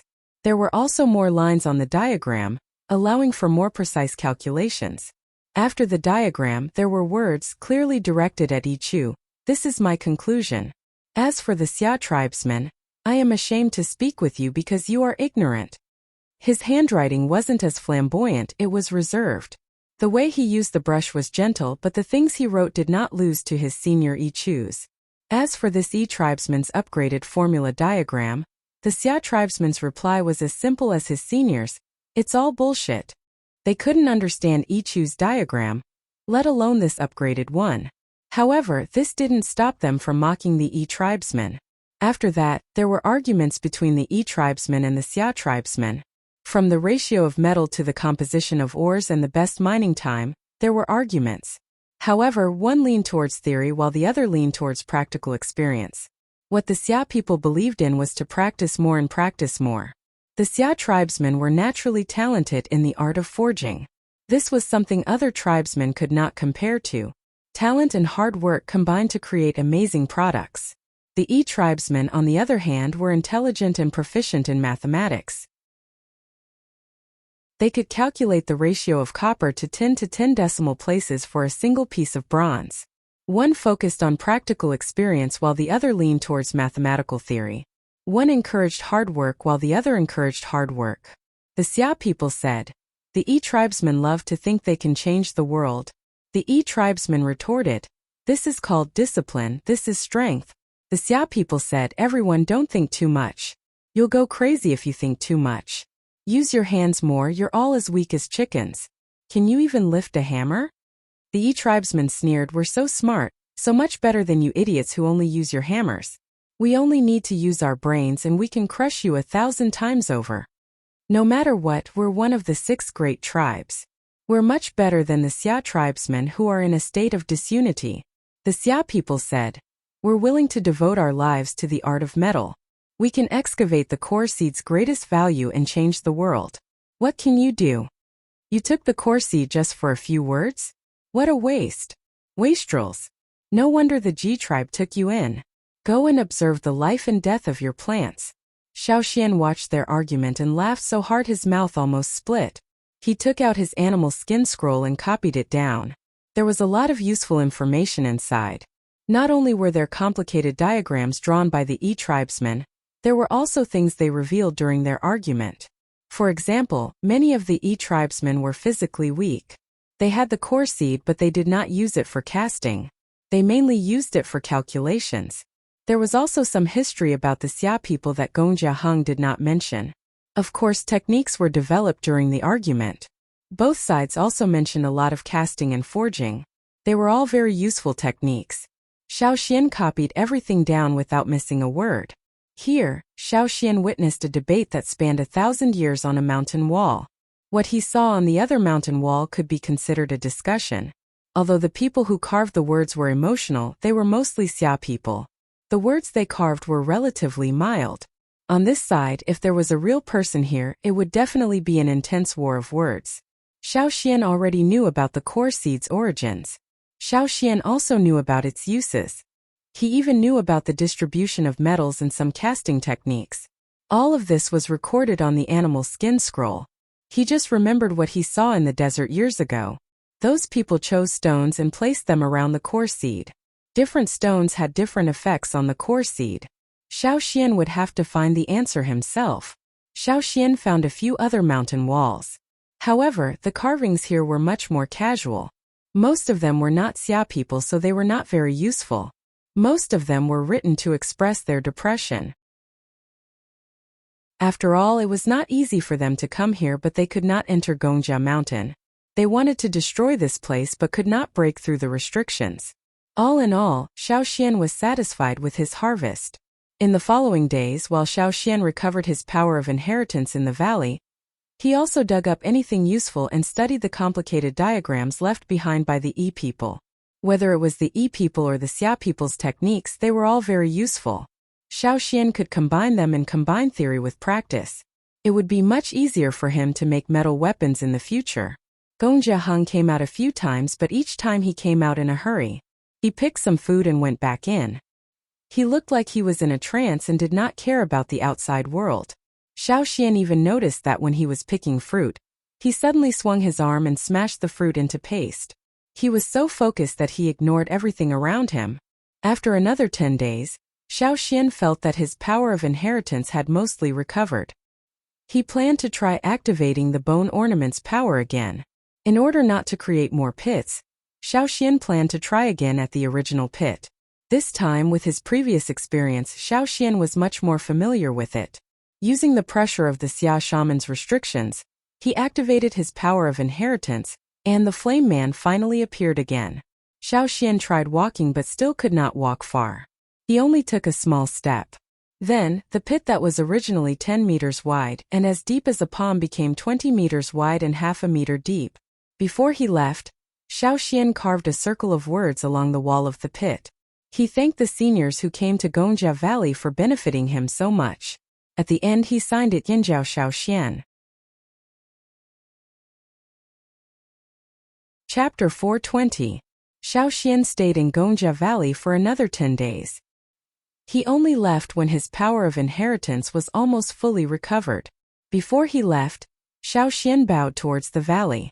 Although he did not know the people who left the words on the walls, perhaps they had passed away a long time ago, Xiaoxian thought about the things he copied. After plucking a leaf and leaving a message for Gong Jiaheng, Xiaoxian planned to leave the valley. There was no point in staying here. Xiaoxian could feel a repulsive force. Even if he rang the bell, he would not hear an echo. Once he rang the bell, he would be silenced. This place did not welcome outsiders. Xiaoxian planned to go back the way he came when he realized the door Gong Jiaheng had pushed open could not be opened. Did he force it open? He wondered if he would trigger some sort of restriction. However, while the door he came from could not be opened, Xiaoxian realized there was an opening on the other side of the valley. The door looked like it was connected to the mountain wall. It was also covered with vines and plants. If it did not open on its own, Xiaoxian would not have noticed it. The pitch-black passageway inside was very similar to the one they had taken when they came in. It didn't seem to be completely sealed off. Although there was a stale smell, it wasn't strong. Moreover, there were some other smells faintly mixed in. After some thought, Xiao Xian stepped in and left through the opening. He took out the crystals to light up the way. As Xiao Xian walked, he paid attention to the marks on the walls. Someone must have walked this way before. There were scratches on the walls. They were left there on purpose to prevent people from getting lost at the fork in the road. As he walked forward, Xiao Xian realized there were no forks in the tunnel. He could feel that the tunnel was twisting and turning. He did not know where it led to. There were some small holes in the ceiling of the tunnel. He did not know where they led to. There was no light coming from them either. However, he could feel air flowing through the holes. He continued walking. When he finally saw light again, Xiao Xian realized he was no longer in Gongjia Valley. Looking back, there was a stretch of mountain range. Looking forward, there was a large green forest. There was no sign of the Valley of Death. It was as if walking out of this passageway brought them to another world. This was not the forest Xiao Xian was familiar with, nor was it the place he and Gongjia Heng had been to before. The surrounding forest was unfamiliar. After Xiao Xian walked out of the passageway, he heard a sound behind him. The entrance to the passageway was automatically sealed. The sealed area blended in with the surroundings, and there was no sense of abruptness. If he hadn't seen it with his own eyes, no one would have known that there was a passageway here. Xiao Xian looked at the sun on Tianshan Mountain and confirmed his position. Fortunately, he had not deviated too far. However, he would have to take a long detour to return to the path he had taken. After entering the forest, Xiao Xian was not worried about the lack of food. There were sounds of birds and insects around, but Xiao Xian didn't see any flying insects or birds.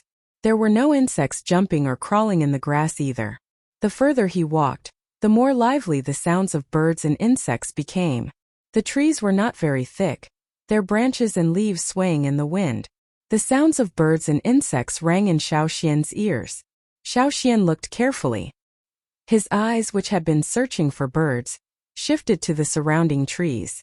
The sounds did not come from birds, they came from the trees. As for the sounds of insects, they didn't come from insects either. They came from the grass on the ground. Especially when the wind blew, the sounds of birds and insects mixed together, rising and falling with the wind. What a strange forest. Just like the forest Xiao Xian had encountered before, there was a camouflage in this forest. It was easy to get lost in it. However, since Xiao Xian had managed to pass through the previous forest, he could pass through this one as well. After walking for nearly 2 hours, Xiao Xian realized that he hadn't left the forest, nor had he returned to the starting point. He even had a feeling that he hadn't left the starting point for too long. Xiao Xian pulled a blade of grass and tested it. The grass was flexible and as thick as the straw rope he usually used for divination. He directly used the grass to try the divination. The first time he failed. The second time he still failed. Almost before Xiao Xian started, the grass snapped. This wasn't a problem with the grass. Xiao Xian felt that he couldn't concentrate at all during the divination. If he couldn't concentrate all his attention on the divination, his power would be chaotic and out of order. The failure rate would naturally be very high. During the divination, the sounds of birds and insects around him seemed to be louder and noisier. It was so noisy that Xiao Xian couldn't concentrate at all. If he wanted to perform the divination, he had to block out all the sounds around him. Xiao Xian first set up an early warning trap around him. If people or other beasts approached, he would be able to sense them. After setting everything up, Xiao Xian sealed off his hearing and isolated all the sounds around him. He closed his eyes and performed the divination again. This time the divination was much easier. Looking at the final knot he made, Xiao Xian continued to seal off his hearing and walked in one direction. He didn't look at the surrounding trees and bushes. He just walked straight in one direction without any distraction. When he walked out of the strange forest, Xiao Xian suddenly felt light all over. After removing the shield, he could hear the sounds of birds and beasts around him. It wasn't the pure sounds of birds and insects like before. Xiao Xian could hear the sounds of various beasts mixed in, as well as the rustling of leaves. There should be a small waterfall nearby. Xiao Xian heard the sound of water flowing down from a high place. Everything returned to normal. This kind of forest was normal. Although there could be all kinds of threats in the forest, all kinds of ferocious beasts, and all kinds of strange plants, it made Xiaoxian feel relaxed and comfortable. Forests should be like this. Xiaoxian washed his face beside the waterfall and hunted an unlucky mountain dolphin to fill his stomach. After a short rest, he planned to continue on his way. There weren't many ferocious beasts here, and there were even fewer beasts. Xiaoxian spent a lot of time looking for the mountain dolphin. The birds weren't very active either. Occasionally one or two would fly by, but it wasn't like the flocks of birds that Xiaoxian usually saw. This place was much more monotonous. It was probably because this place was still relatively close to the Xia Valley that there were fewer animals. In any case, it wasn't good to stay here for long. Xiaoxian planned to leave as soon as possible. A bird with emerald green feathers flew by in the sky. There were some patterns in the shape of withered leaves around its eyes, as if it was wearing an eye patch. From the looks of it, it looked like a fat duck. The emerald green bird rested on a tree about 30 meters away from Xiaoxian. It twisted its neck and looked at Xiaoxian. Cuckoo quack! The emerald green bird let out a strange cry. Seeing that Xiaoxian didn't move, it flew down from the tree and landed directly on the water. Then it folded its wings and began to paddle on the water. From time to time, it would extend its neck into the water and raise its head to paddle vigorously. After that, it continued to swim around as if there was no one else around. Occasionally, it would pick up a small fish from the water and raise its head to swallow it. It had to be said that when there were so few animals around, it was indeed tempting to see such a fat duck. But Xiaoxian didn't make a move immediately. When the duck landed on the tree, Xiaoxian's sharp senses noticed that the duck's toes were like sharp hooks, firmly hooked onto the tree branch. However, the moment it landed on the water, the duck's toes suddenly opened up like a web. It looked like a swimming bird with the sharp claws of a raptor. This duck wasn't as harmless as it looked. But this fat duck swam in front of Xiaoxian as if it was saying to Xiaoxian, "Come on, eat me." Xiaoxian picked up a stone from the ground and threw it at the duck. However, the duck seemed to be prepared for this. When Xiaoxian made his move, it immediately floated on the water, spreading its wings and moving its webbed feet. It swished across the water, leaving a trail of ripples in its wake. Then it spread its wings and flew up. The webbed feet retracted, leaving only the sharp claws of an eagle. When it came out of the water, the duck didn't fly high. Instead, it flew between the trees, only occasionally rising. It looked like it was too fat to fly. Xiaoxian continued to chase. Just as he was about to catch up, the duck sped up as if it had a propeller. It quacked as it flew. The surrounding trees were very thick, so thick that 20 people couldn't wrap their arms around them. There were very few animals around, so the duck was very eye-catching. Xiaoxian chased the duck through the forest. With his speed, he could catch the duck quickly, but he wasn't in a hurry. He kept a distance and watched the duck quack in front of him. When the fat duck stopped, Xiaoxian too stopped in his tracks. He did not move forward. The duck was resting on a branch about 17 or 18 meters above the ground.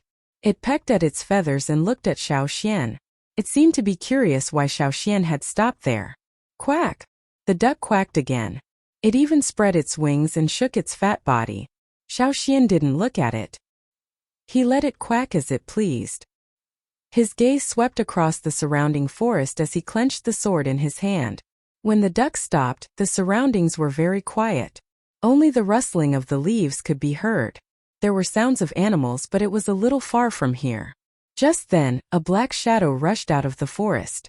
The cold light of the blade was fierce and fierce.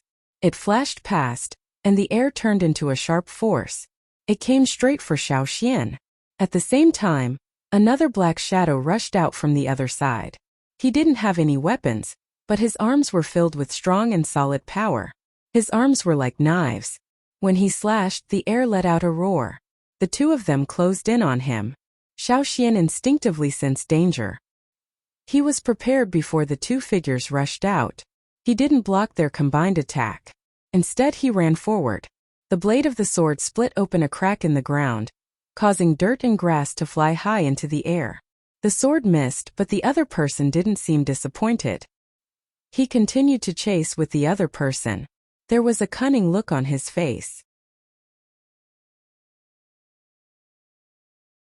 Chapter 421. Kid, give us what you found on Gongjia Mountain, roared one of the men. If you give it to us, we'll spare your life. The other man clenched his fists threateningly, showing his strength. Xiao Xian could hear the sound of his fists even as he ran. Xiao Xian ignored their words and continued to run forward. You can't run away, shouted the man behind him. He sounded a little anxious, but if you looked at his face, you would find that he was not as anxious as he sounded. Instead, he was looking at Xiao Xian's running back with a sly grin. The fat emerald duck rested on a branch, its toes scratching the tree trunk. It liked to do this when it was excited. It flew higher and rested on a higher branch, leaving the battlefield below. Its beady eyes stared downwards, craning its neck, afraid to miss anything. In the direction Xiao Xian was running behind a thick tree, a person had stopped silently. Although he was about 5 meters above the ground, he was able to stick to the tree trunk like an insect without making a sound. At this moment, the person heard the approaching commotion. His eyes flashed with anticipation and a cruel smile. Between his fingers, he pulled out a thin bronze knife the length of a palm. The tip of the knife glinted coldly in the dark. Soon he was very close. The person hiding behind the tree licked his lips. He seemed to have smelled fresh blood. All they had to do was wait for the target to pass by the tree and trigger the trap that had already been set. The sharpened bone spikes around the tree would shoot out like arrows, nailing the target to death. The trap only had one blind spot, and that was where he was now. Everywhere else would be covered by the bone spikes. Even if he didn't die, he would take advantage of the chaos to stab him a few more times. Thinking about it, their plan was simply perfect. He listened carefully. The target was getting closer, the target was still running, the target had jumped. Jumped. The person who was stuck to the trunk suddenly felt a sense of extreme danger. His pupils shrank to the size of a pinhole in an instant, as if he was in the middle of winter. The cold air rushed from his spine to his brain, almost making him lose his balance and fall from the trunk. His heart was thumping wildly. He wanted to stretch his head out to see what was going on, but the target's movements were too fast and too sudden. He didn't even have time to react before a sonic boom resounded through the forest. Crack!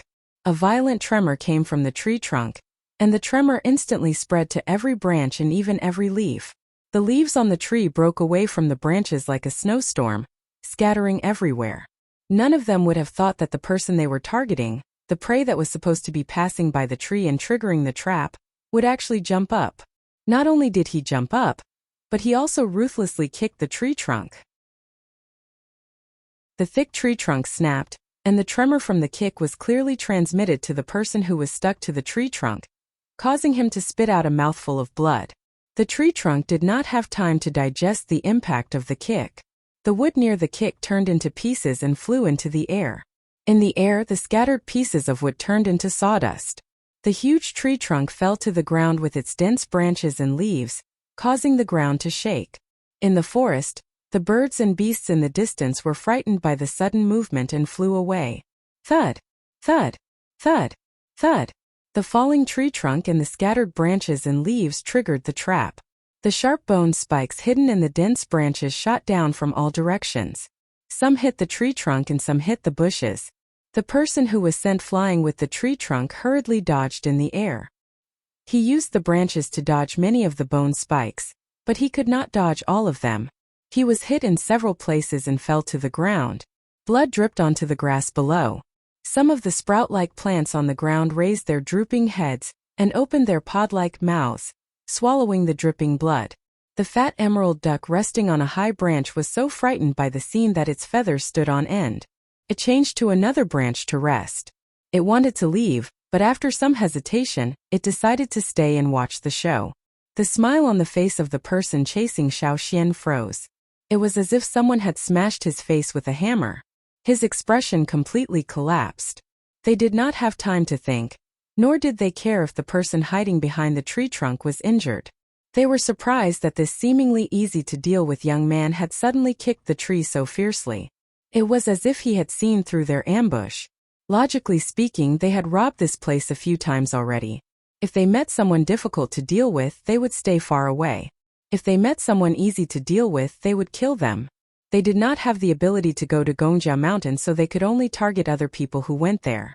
When they heard that 2 people were going to Gongjia Mountain, one of them being a Xia, they planned to rob them again. It was said that Xia people had a higher chance of entering Gongjia Mountain. After waiting for so long, they finally found someone. However, it was not the Xia person, it was the young man who was with him. If they had met a Xia person, they would have been more cautious. The Xia people had many secret techniques they did not know about. However, this was a young man who did not look special. They did not need to think so much. They sent out a bait to lure him here. This person must have come from Gongjia Mountain. He might have brought some treasure from there. However, they did not expect something like this to happen. They had survived and killed in the forest. They had walked the line between life and death many times. They had met all sorts of targets and had met some difficult characters. However, this was the first time they had encountered something as strange as this. This kid seemed to have seen through their plan. What was even more frightening was this person's strength. He had broken such a thick tree with one kick. There were many people who could break trees with one kick, but it was not as easy. Even if they could break trees easily, it was not as intimidating as the person who had broken the tree. They looked at the fallen tree. There was not a single leaf on it. It had all been broken by one kick. The 2 of them didn't have time to be surprised because they realized that the person they thought was their target suddenly turned around and rushed towards the 2 of them at lightning speed after that kick. One ran towards them while the other ran towards them. The distance between them shortened in the blink of an eye. 2 invisible forces collided in the air. Xiao Xian held the hilt of his sword and swung it up to block the opponent's sword. The sharp collision between the swords caused that person's entire arm that was holding the sword to go numb. The web between his thumb and forefinger was shaken to the point that it split open. His feet that were firmly rooted to the ground actually became unstable under this lift, and his entire body was almost lifted up. In terms of height, they were about the same. In terms of physique, this kid did not look stronger than them. He was not even as strong as the person next to him who was swinging his fist. However, this young man who they thought was their target almost flipped him off the ground in one move. What kind of freaking strength was this? When he swung the sword away, Xiao Xian felt the wind from the fist coming towards him. He did not dodge, nor did he restrain his aura. Instead, he met the attack with a punch. The totemic power in Xiao Xian's body was galloping like 10,000 horses. After activating the bone ornaments twice, his power of inheritance had increased and his totemic power had increased. The flame-like patterns on his body seemed to burn everything. The totemic patterns on his arms extended all the way to his fists and palms. The person who swung his fist was originally confident. If this kid could break such a thick tree, so could he. Therefore, in his opinion, that kick just now was nothing. However, the moment their fists collided, he realized that he had still underestimated his opponent. Was he even human? Was he a fearsome beast? Crack, crack, crack, crack. The person's arm was like a broken branch from the tree. The sound of it breaking could be heard. It was not enough. Xiao Xian retracted his fist and once again rushed out like a thunderbolt. His opponent wanted to retreat, but it was too late. With a muffled groan, he flew backwards. Several parts of his body split open and blood spurted out.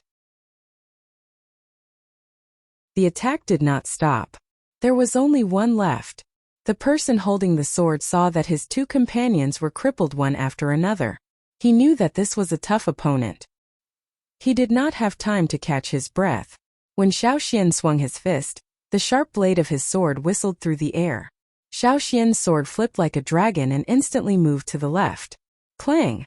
Following the ear-piercing sound of metal clashing, the opponent used the recoil force to quickly retreat. If this attack missed, he would not have the chance to attack again. He could only retreat. Xiao Xian swung his legs. His body turned into a shadow and moved at high speed. The sword in his hand followed the movement of his arm. He threw it towards the person who was trying to escape. The sword flashed in the air. The person who was trying to escape suddenly stopped. His eyes flashed with disbelief. His vision quickly lost focus. A stream of red spring water spurted out from the back of his neck. The sword in his hand fell to the ground, shaking up some grass. Xiao Xian picked up a sturdy piece of soil from the ground and threw it in a direction.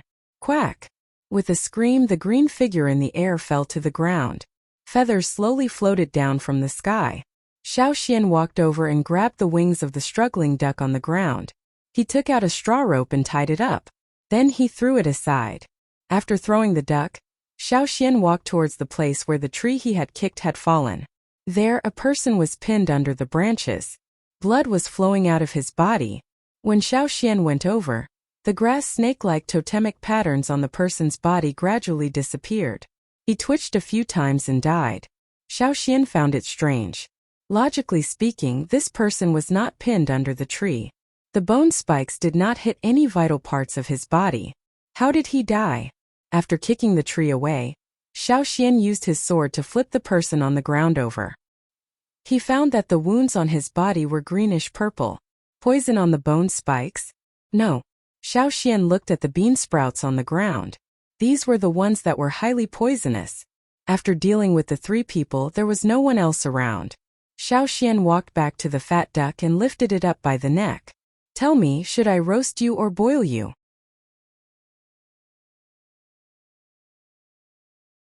Chapter 422. When Xiao Xian saw this fat duck, he knew that it was not a pure wild bird. As someone who grew up watching the cha-cha and the other beasts in the tribe, Xiao Xian understood the look in the duck's eyes all too well. Especially when the bird swam around in the water right in front of him, its black bean-like eyes flashed. Xiao Xian knew what it was up to. Originally, Xiao Xian wanted to follow the duck to see who was around. But when he arrived, he already guessed that the other party was not friendly. There were traps in front. Others might not be able to tell, but Xiao Xian could. He had set traps like this before. If he kept a distance, he was confident that he could escape if he was surrounded. But when the other party appeared, Xiao Xian changed his mind. He took care of the people and traps hiding in the dark first, then used this attack to distract the others and take care of them one by one. Also, Xiao Xian wanted to know how much his totemic power had increased after activating the bone ornaments twice. Now that the robbers were taken care of, Xiao Xian had a firm grip on the fat duck that brought him here. In response to Xiao Xian's words, the fat duck's black eyes flashed. It wanted to call out, but because its neck was choked, it could only make 2 strange sounds. Obviously, it could understand Xiao Xian's words. Xiao Xian could feel that the duck was panicking. I'll ask you a few questions. If I'm satisfied with your answers, I'll let you go. Xiao Xian stared at the duck in his hand and said. With its wings tied up, the fat duck kicked its feet and nodded. Xiao Xian moved his hand slightly, but he did not let his guard down. If the duck pecked at him after he let go, Xiao Xian would break its thin neck without hesitation. Luckily, the duck was smart enough not to peck. It looked at Xiao Xian and waited for Xiao Xian to speak. Are there more of them? Xiao Xian asked. The duck paused, then nodded. How many? Xiao Xian asked again. The duck froze. It did not know how to count. It only knew if there were people or not. As for how many, there was 10. Looking at the duck, Xiao Xian knew that he would not get an answer from it. Bring me there. The fat duck kicked its feet, indicating that it couldn't walk because it was being held. Xiao Xian used a straw rope to tie its neck and untied its wings. Then he held the long rope. Lead the way. The duck trembled. It was not used to being tied up, but it still obediently led the way. However, its eyes kept darting around, trying to think of a way to escape. When he passed by the fallen tree, Xiao Xian noticed that the body of the person who died under the tree had become a strange greenish-black color. It was terrifying. There was a pungent smell around him, and it was coming from this person. Xiao Xian glanced at the inconspicuous poisonous grass on the ground. He planned to take a look at the grass after dealing with those people. It was no ordinary poison that could kill a totemic warrior. The duck was cooperative. It did not purposely lead Xiao Xian to dangerous places. It even led Xiao Xian to avoid places with traps. This changed Xiao Xian's impression of the duck. The duck did not seem to be on good terms with these people. When it saw the 3 of them being taken care of by Xiao Xian, it did not show any anger. Now, even though it was still thinking of a way to escape, it did lead Xiao Xian to the group's camp. It even led him to a safe place. It did not care that Xiao Xian was looking for trouble. In fact, it was happy to see it. After walking for a while, Xiao Xian saw many traces of human life. There were some boiled bones thrown into the grass. They looked like human bones. The duck quickened its pace, waddling as it continued to lead Xiaoxian in that direction. It could call out now to warn the people there, but it did not. Xiaoxian looked at a wooden house built on a tree not far away. There were all sorts of branches and vines around the house, hiding it in a patch of greenery. There were some bones and burnt wood ashes under the tree. Someone was moving around in the house. Xiaoxian listened carefully. There was only one person. Also, Xiaoxian could not feel much strength from the person. The person in the house was muttering. There were also sounds of hammering and chopping. After making sure there was no one else around, Xiaoxian tied the duck to a nearby tree. He did not care if it would peck the rope. Since the duck did not make any noise, it would not make any noise later.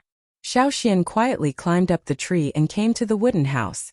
In the wooden house there was an old man with a hunched back. He was as thin as a match and had a sickly appearance. He was cursing and swearing. Beside him there was some cut meat. It was unknown what kind of animal it was. Sensing something, the old man turned around. "You're back. Who are you?" Seeing the stranger, the old man was alarmed. His eyes flashed. He was measuring the difference in strength between them. He was also wondering how the three of them were doing and when they would return. But when he looked closely at Xiaoxian, the old man's eyes were filled with fear. Why are you here? You know me?" Xiaoxian walked into the house and looked at the old man. There were some human skulls hanging around the house. There were signs of blunt or sharp weapons on the skulls. "No, I don't know you," the old man quickly denied. Xiaoxian swung his sword and flicked the old man's axe away. He pointed the tip of his sword at the old man. "You're the only one here? There's 3 more."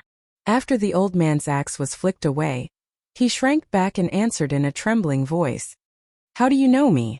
Xiaoxian asked again. "I don't know you." Seeing the tip of Xiaoxian's sword approaching, the old man panicked even more. He screamed and fell to the ground, clutching his head. "I really don't know you. I heard them say that their target this time was a young man with a sword. That's why Tell me where you came from." Xiaoxian pulled over a stool made of wood and sat down. The old man raised his head, trembling. He quickly glanced outside the door and glanced at Xiaoxian. "Where are the 3 of them?" "They're dead." Hearing this, the old man trembled in fear. When he glanced at Xiaoxian, he saw Xiaoxian's impatient expression. He quickly said, "If I tell you, can you spare my life?" Xiaoxian cut the stool next to him in half with his sword. The 2 pieces of wood broke apart and hit the curtain wall with a bang. The old man trembled in fear again. Xiaoxian withdrew his sword and pointed it at the wooden floor in front of the old man. He calmly said, "If you tell me, you can still live. If you don't, I'll have to send you to see your accomplices." The old man panicked and raised his head, then lowered it again. I'll tell you everything." The old man's body trembled, stuttering as he told Xiaoxian everything. He was a person who was afraid of death, so Xiaoxian didn't even need to spend much effort to tell him everything. He wanted to hide a little, but after being frightened by Xiaoxian, he didn't have any other intentions. He only begged Xiaoxian to spare his life. This old man was banished by a tribe living in the forest because he poisoned the tribe's people and stole the tribe's gemstones to trade with the slave master. He originally wanted to take his belongings and escape far away, but he did not expect that he would be targeted midway and robbed of his belongings. He almost lost his life on the way. When he escaped back to the forest, he did not dare to return to the tribe. With his ability, it was difficult to survive in the forest. Coincidentally, the old man met a group of adventurers who ventured deep into the forest to search for Wuxia mountain. Using his knowledge of the forest, he became their guide. Later, during the search for Wuxia mountain, some died, some were injured, and some left. In the end, there were only 8 people left, and this old man was one of them. The rest of them did not insist on searching for Wuxia mountain. They changed their strategy and began to rob people who came to search for Wuxia mountain. If they met someone who looked difficult to deal with, they would not attack easily. However, if they saw a fat sheep, they would kill them without hesitation. However, most of the people who came looking for Wuxia mountain were quite capable. Although they managed to kill quite a few people in the end and hung their skulls in the house as trophies, there were casualties in the process too. Their team had gone from 8 to 4. With fewer people, they had to be more careful when choosing their targets. They would not attack easily, but they were greedy too. It had been a long time since they last attacked. It was rare for them to meet Xiaoxian, who did not look like a threat. Then they thought about the Xia people who were not with him and knew that Xiaoxian must have encountered something special. He either found Gongjia Mountain or attacked the Xia people. No matter what, he must have a lot of good stuff on him. Driven by greed, they decided to kill Xiaoxian. That was why they sent out bait, which was the fat duck. Speaking of which, this duck was trained by the old man. The old man had some experience in training birds. In the past, he often trained birds to steal from other people in the tribe. However, when he was discovered, he was chased out of the tribe. Hence, to show his worth, the old man used his old trick. He caught a fat duck in a trap and trained it for half a year. Then he used it as bait to lure others to the trap. Strictly speaking, to train such a fat duck, it would take 2 to 3 years or even longer, and it would be best to start from the moment it hatched. However, the conditions were limited, and the old man could only use some other techniques to make up for it. Although they were a little extreme and could easily cause the target to have rebellious thoughts, the old man did not hesitate to use them in order to show his usefulness as soon as possible. There were not many animals here and food was hard to find. Anyone who saw this fat duck would have their own thoughts. Xiaoxian understood now. No wonder the duck did not seem close to these people. It must have developed rebellious thoughts during the training. After explaining everything, the old man carefully looked at Xiaoxian. This time he would spare his life, right? Xiaoxian stood up and looked at the cowering old man on the ground. These people on the wall, are they your targets? Yes, the old man answered in a trembling voice.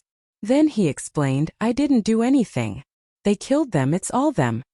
Xiaoxian stared at the old man for a long time. The old man was so guilty that he broke out in a cold sweat. Only then did he leave. At the same time, he took a few bronze wares with him.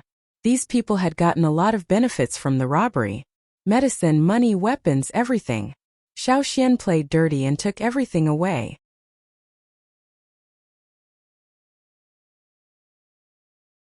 Chapter 423.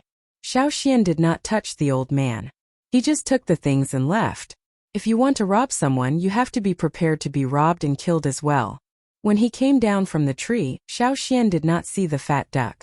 There was only a piece of rope tied to the tree, and the other end was pecked off. Xiaoxian was not interested in the duck's whereabouts. He went to the place where he killed the robber. The man's face was blurred, like a melted wax figure. It was very strange.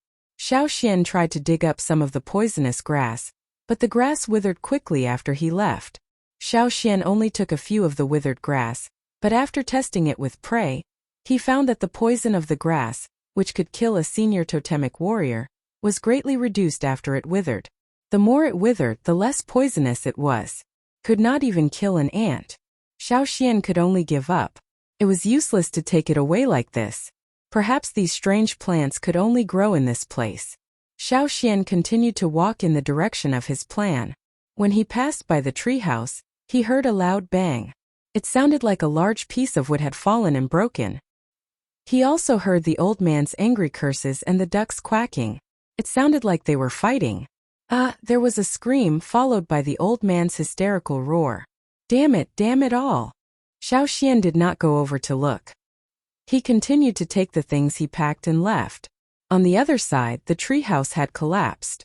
After Xiaoxian left, the old man spat at the door and continued to curse. However, his voice was much softer. He didn't dare to curse too loudly for fear of attracting the little devil's attention. Just as he was feeling lucky to be alive, the old man saw a green figure fly into the house. It quickly scratched the old man's head and ran away. The few strands of hair on the old man's head were still stuck to his scalp and blood. Not only that, the fat duck left a few deep claw marks on the old man's head. If its claws were longer, sharper, and stronger, it might have clawed through the old man's head. After being hit like this, the old man cried out in pain and swung his axe. He had just been frightened, and now this fat bird was rebelling. He was so angry that smoke was coming out of his head. He vigorously swung his axe around and swung it around. But the fat duck was not slow. It darted around the house. The old man did not cut off the duck's head. Instead, he made a mess of the house. The wooden house, which was not very sturdy, fell from the tree and broke into pieces. The old man, who had fallen to the ground, picked himself up from the ruins. He grabbed the chipped axe and continued to chase after the duck. But in the forest, the duck was much more agile than the old man. Fat Duck seemed to be playing with him. It led him around in circles, occasionally giving him a claw. It usually worked obediently, mostly because it was afraid of the others.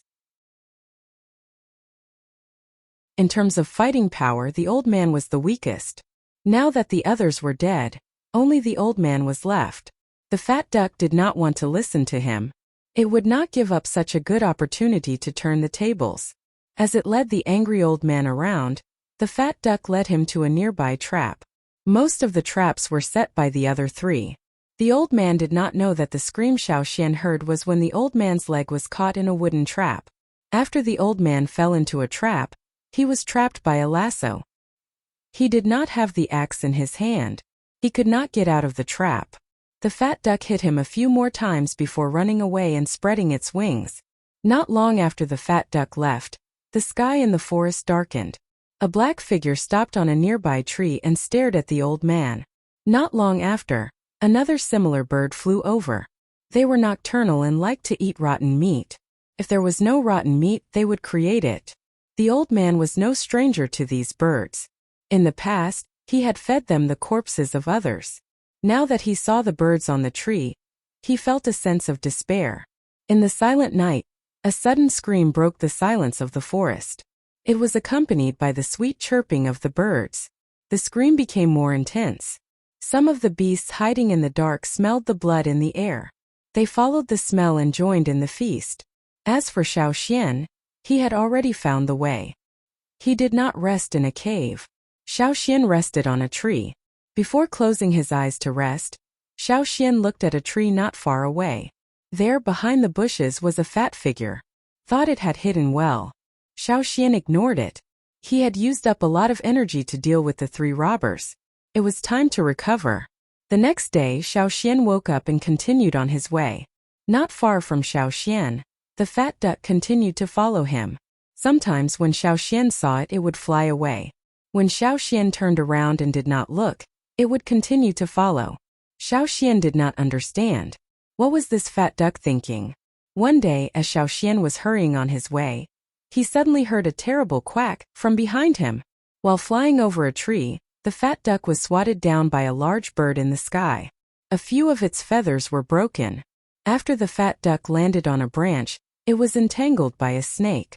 Its small claws could not scratch the snake's body. The duck's neck was bitten by the snake.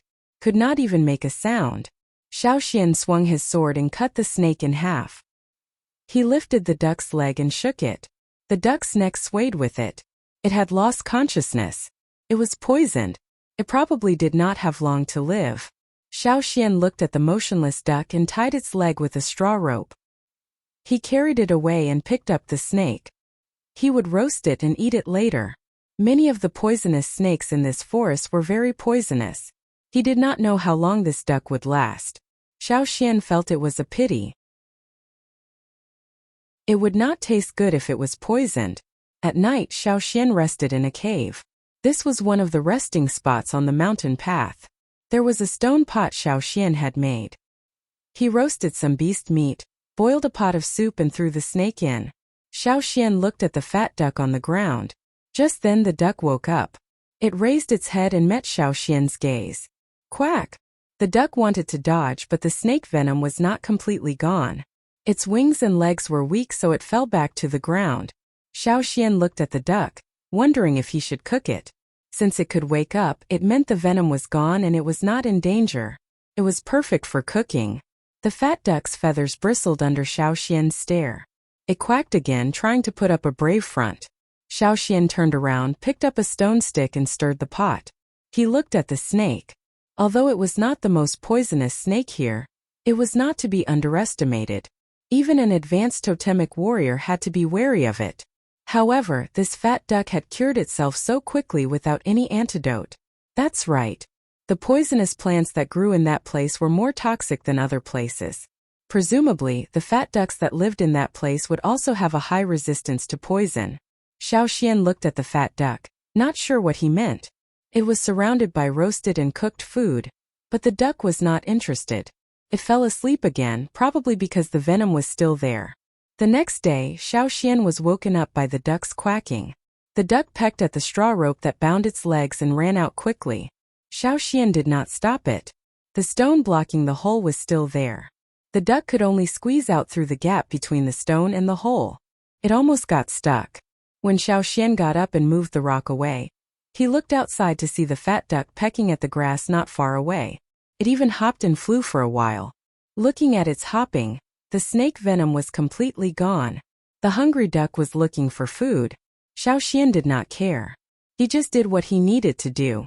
After eating the leftover roast meat from yesterday, Xiao Xian continued on his way.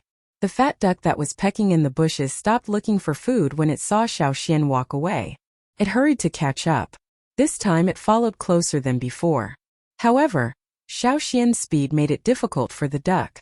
After passing through the monkey forest, Xiao Xian came to the river again. He looked around. He did not know if the giant crocodile was still around, but he did not want to take the risk. He did not plan to build a raft immediately. Xiao Xian took out a wooden whistle. Hung had made it from tree branches in the valley. He taught Xiao Xian how to blow it. As for whether the hammerbird would listen to him, Hung was not sure. Following Heng's instructions, Xiao Xian blew the whistle. Not long after, a bird flew over from the other side of the river. It was the hammerbird. However, when it saw Xiao Xian, it did not land immediately. After Xiao Xian said a few words and gave it a prey, the hammerbird reluctantly agreed. While the hammerbird was eating, the fat duck landed from the sky and hid behind Xiao Xian, watching him cautiously.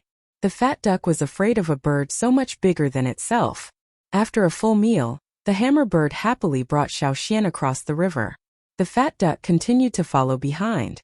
The hammerbird did not even want to look at it. It did not care about a tiny thing like this.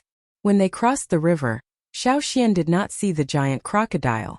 They reached the other side smoothly. Xiao Xian would rest at Heng's place for 2 days before leaving. He did not enter Heng's stone house but rested in the treehouse he had slept in before. The fat duck rested outside not far away. It knew that it would be eaten if it followed Xiao Xian, but it still followed. It did not have the ability to live in the forest. Perhaps it had been trained by the old man and lost some of its wildness. It relied on humans to a certain extent. When everyone else died, it had vented its anger towards the old man and felt that it could no longer live in the forest, so it followed Xiao Xian here. However, it did not expect that after leaving the forest, there would be even more ferocious beasts in the forest outside. There were birds flying in the sky that could kill it with a single swipe of their claws. Could see them all the time. After days of fear, the duck was so scared that it lost a lot of weight. Xiao Xian suspected that the duck had Stockholm Syndrome. In tribesmen's words, this was the prelude to being tamed.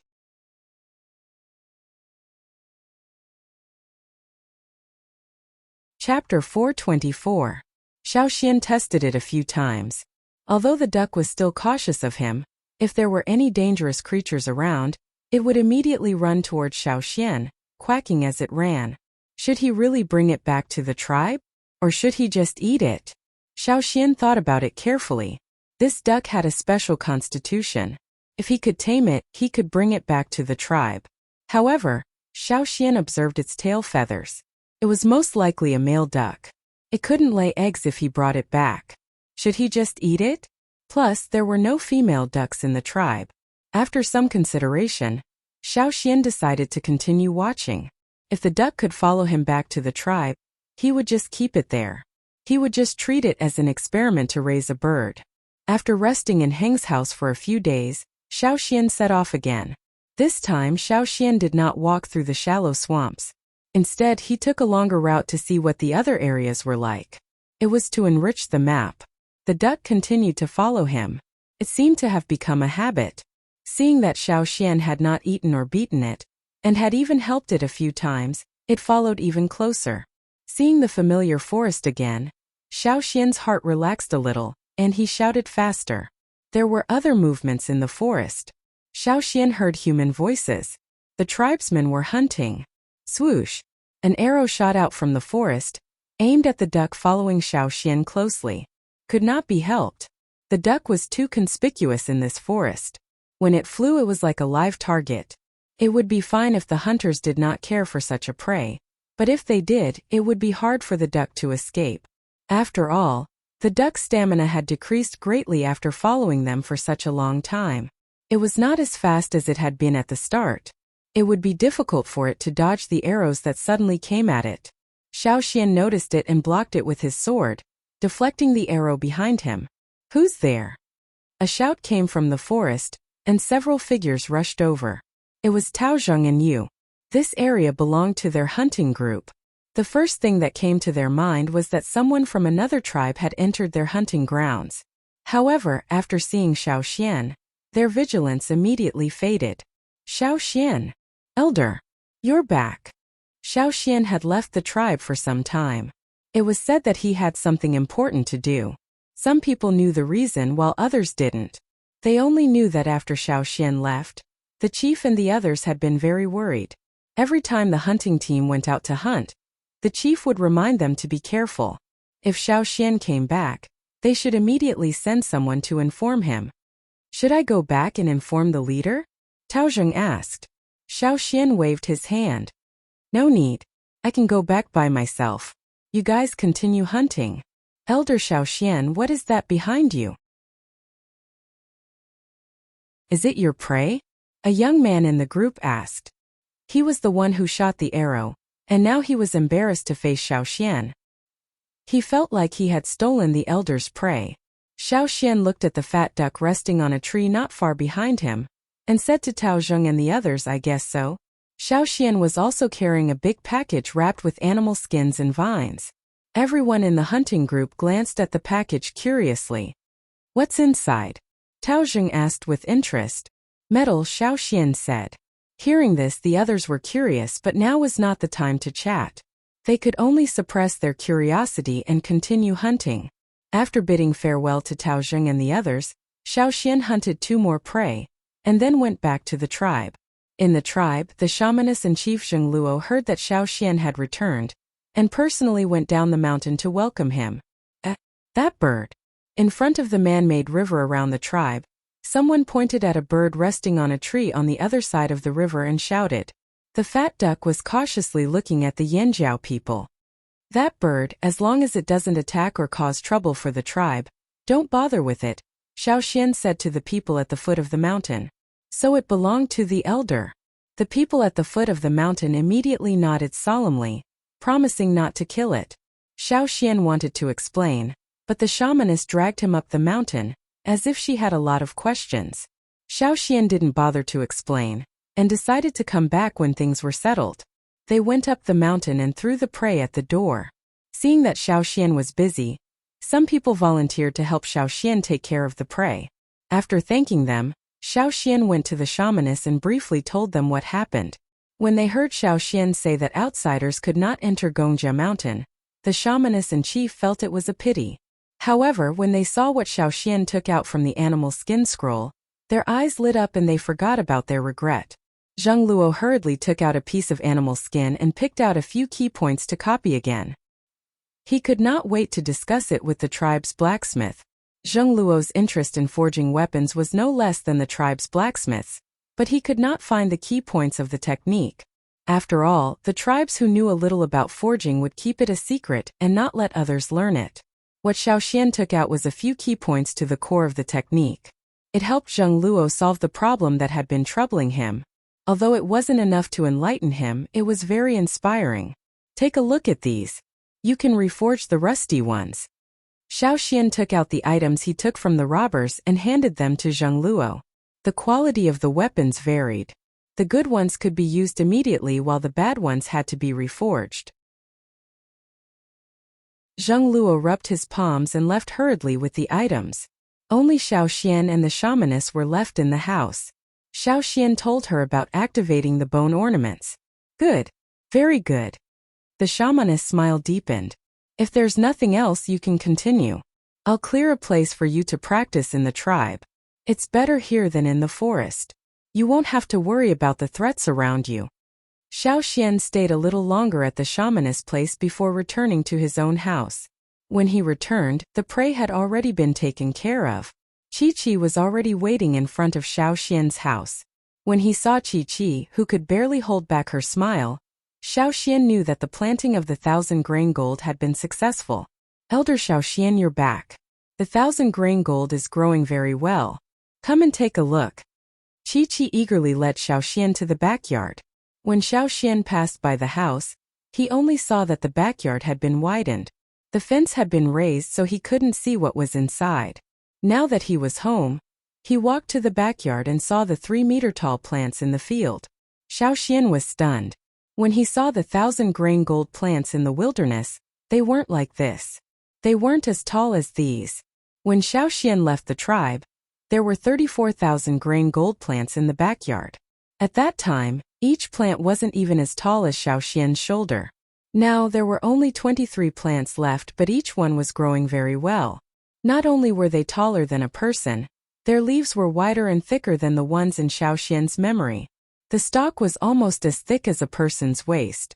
Most importantly, these 1,000-grain gold plants were starting to produce grains. Even if Xiao Xian was an idiot, he knew that the plants in the backyard were growing much better than the ones in the wilderness. He just didn't know what the grains would be like. If they were worth more than what he paid, Xiao Xian would plant the rest of the seeds. In the yard, the Yinjiao people and the Taihe tribesmen gathered around. They never got tired of staring at the 20,000-grain gold plants. In the past, they would come to Xiao Xian's house twice a day. Now they practically slept in this small yard. This was one of the reasons why they expanded the backyard. Back then, everyone wanted to stay here, but the yard is only so big. It was the shaman who told us to expand it. Chi-Chi carefully looked at Xiao Xian's expression.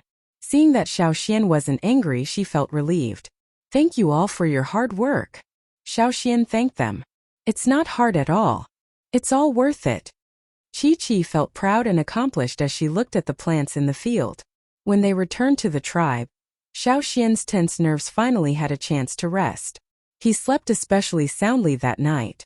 In the next few days, Xiao Xian was summoned by Zheng Luo to discuss forging.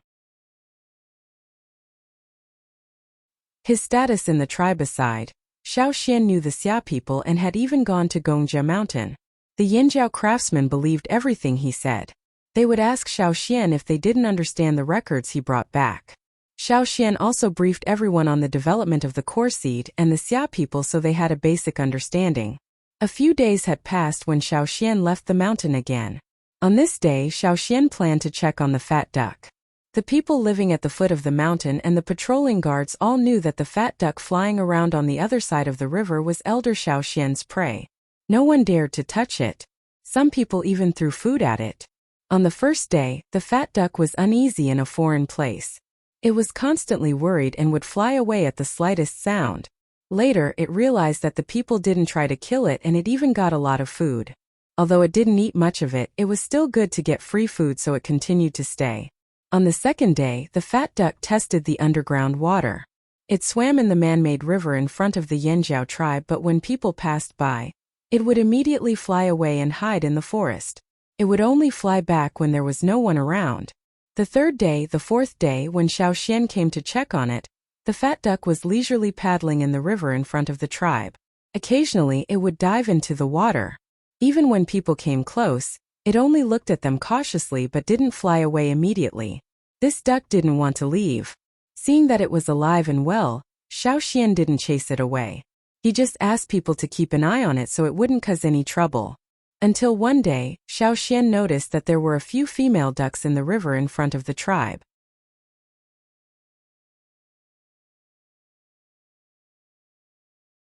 Chapter 425.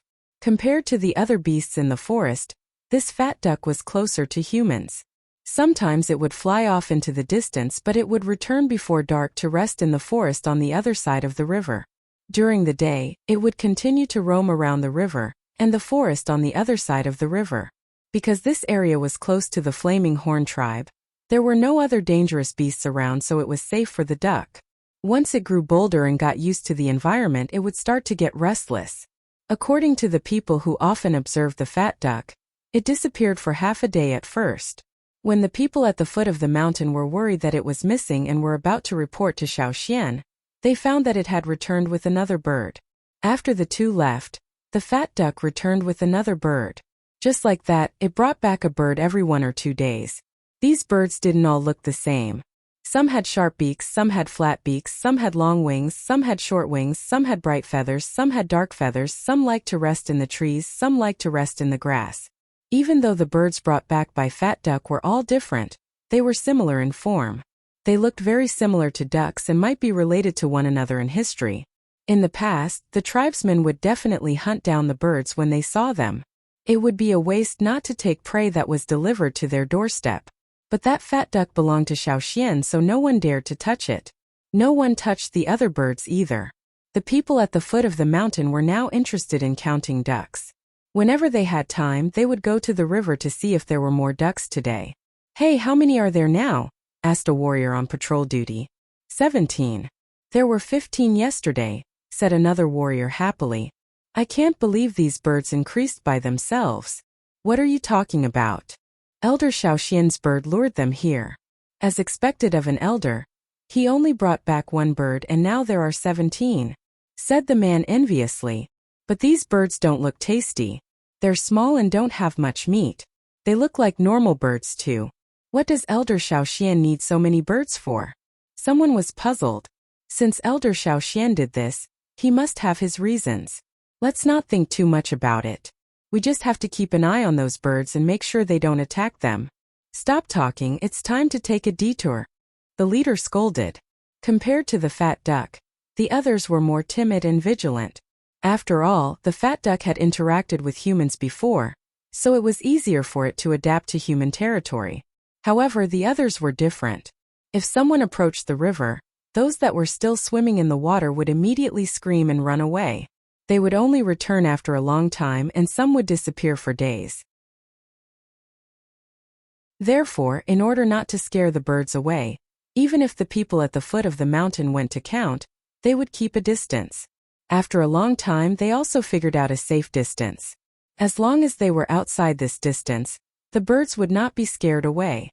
For this reason, when the people on patrol walked to the river, in order not to scare the birds away, they would change their path. Therefore, when the hunting team returned, a flock of ducks happened to pass by. With a series of quacking sounds, the flock of ducks that were swimming on the river all flew up, screaming and running away. The hunting team returned with a full load. Someone wanted to shoot a few down with a bow, but as soon as he took out his bow, he saw the patrolman in the tribe rush over like the wind and punch the person holding the bow away. The rest of the hunting team were speechless. What happened when we weren't around? When the patrolman told them what had happened, the hunting team quickly put away their bows. However, the flock of ducks that had been scared away could not be called back for now. "Will they come back?" Duokong asked. "Yes, I guess, but it will take a while. If the elder's flock only comes back, then the others will probably come back too." The leader of the patrolmen hesitated. "Young elder wants to keep birds? The elder doesn't care. Those birds flew here on their own. At first there was only 1, but then there were more and more of them.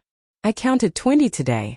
The leader of the patrolmen smiled, but when he thought about whether those birds would be scared away by the hunting team and not come back, the smile on his face faded. He was worried. After all, the hunting team was still covered in blood and murderous aura. It was different from usual. Worried, the leader of the patrolmen went up the mountain and told Xiaoxian about what had happened. "Don't worry. As long as the fattest one comes back, even if the others don't all come back, there will be more members joining us in the future," Xiaoxian said. Hearing Xiaoxian's words, the leader of the patrolmen was not worried anymore. However, every time he was on duty, he would glance at the river to see if the birds had come back, and how many had come back. The flock of ducks was probably really scared. This time they came back much slower. Only 15 of them came back. However, when everyone saw that the fattest green one was still there, they were no longer worried. As long as that one was there, it would attract more of them. Xiaoxian did not expect this at all. He thought that if the fat duck settled down near the tribe, it would attract a few female ducks. However, Xiaoxian still underestimated the ability of the fat duck. It actually attracted a flock of ducks. Now, the fat duck's harem was still expanding. It seemed that bringing the fat duck back was the right choice.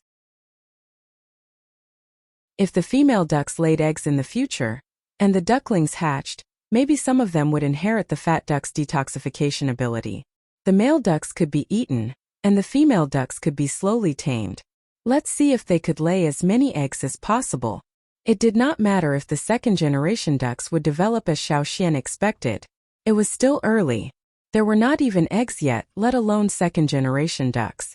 One day, Xiaoxian had just returned from the tribe's copper workshop when he saw people guarding the door. There were 2 warriors patrolling the foot of the mountain, a woman, and a child who did not even reach Xiaoxian's waist. "What's wrong?" Xiaoxian asked. Seeing that Xiaoxian had returned, the woman who had been waiting there excitedly walked up to him and took out something carefully wrapped in animal skin. "My child found this in the river last night. It should be yours." The woman handed the egg to Xiaoxian. Usually at night, the ducks would leave the man-made river and enter the forest to rest in their nests. Some of the ducks built their nests in trees, while others built their nests in the grass. Xiaoxian had seen them before. No matter what kind of wild duck it was, they would not lay eggs as often as domesticated birds. "Where did you find this egg?" Xiaoxian asked the child. "In the grass by the river." There were no ducks in the river at night. Sometimes, children like them would go to the river to play out of curiosity. He did not expect to find an egg in the grass by the river last night. He was overjoyed. After telling his parents, he went up the mountain to find Xiaoxian with the 2 patrolling warriors. Xiaoxian looked at the egg and saw that it was cracked. He returned the egg to the child. "Take this egg back and eat it. Eat a little first. If there's nothing else, eat the rest." Looking at the egg in front of him and seeing that Xiaoxian did not seem to be joking, the child grinned. "Thank you, Elder. When I find more eggs, I will send them to you, Elder." With this first egg, when the flock of ducks left at night, many people went to look for them. However, they rarely found any more eggs. Xiaoxian did see a few ducks in their nests, ranging from a few to a dozen eggs.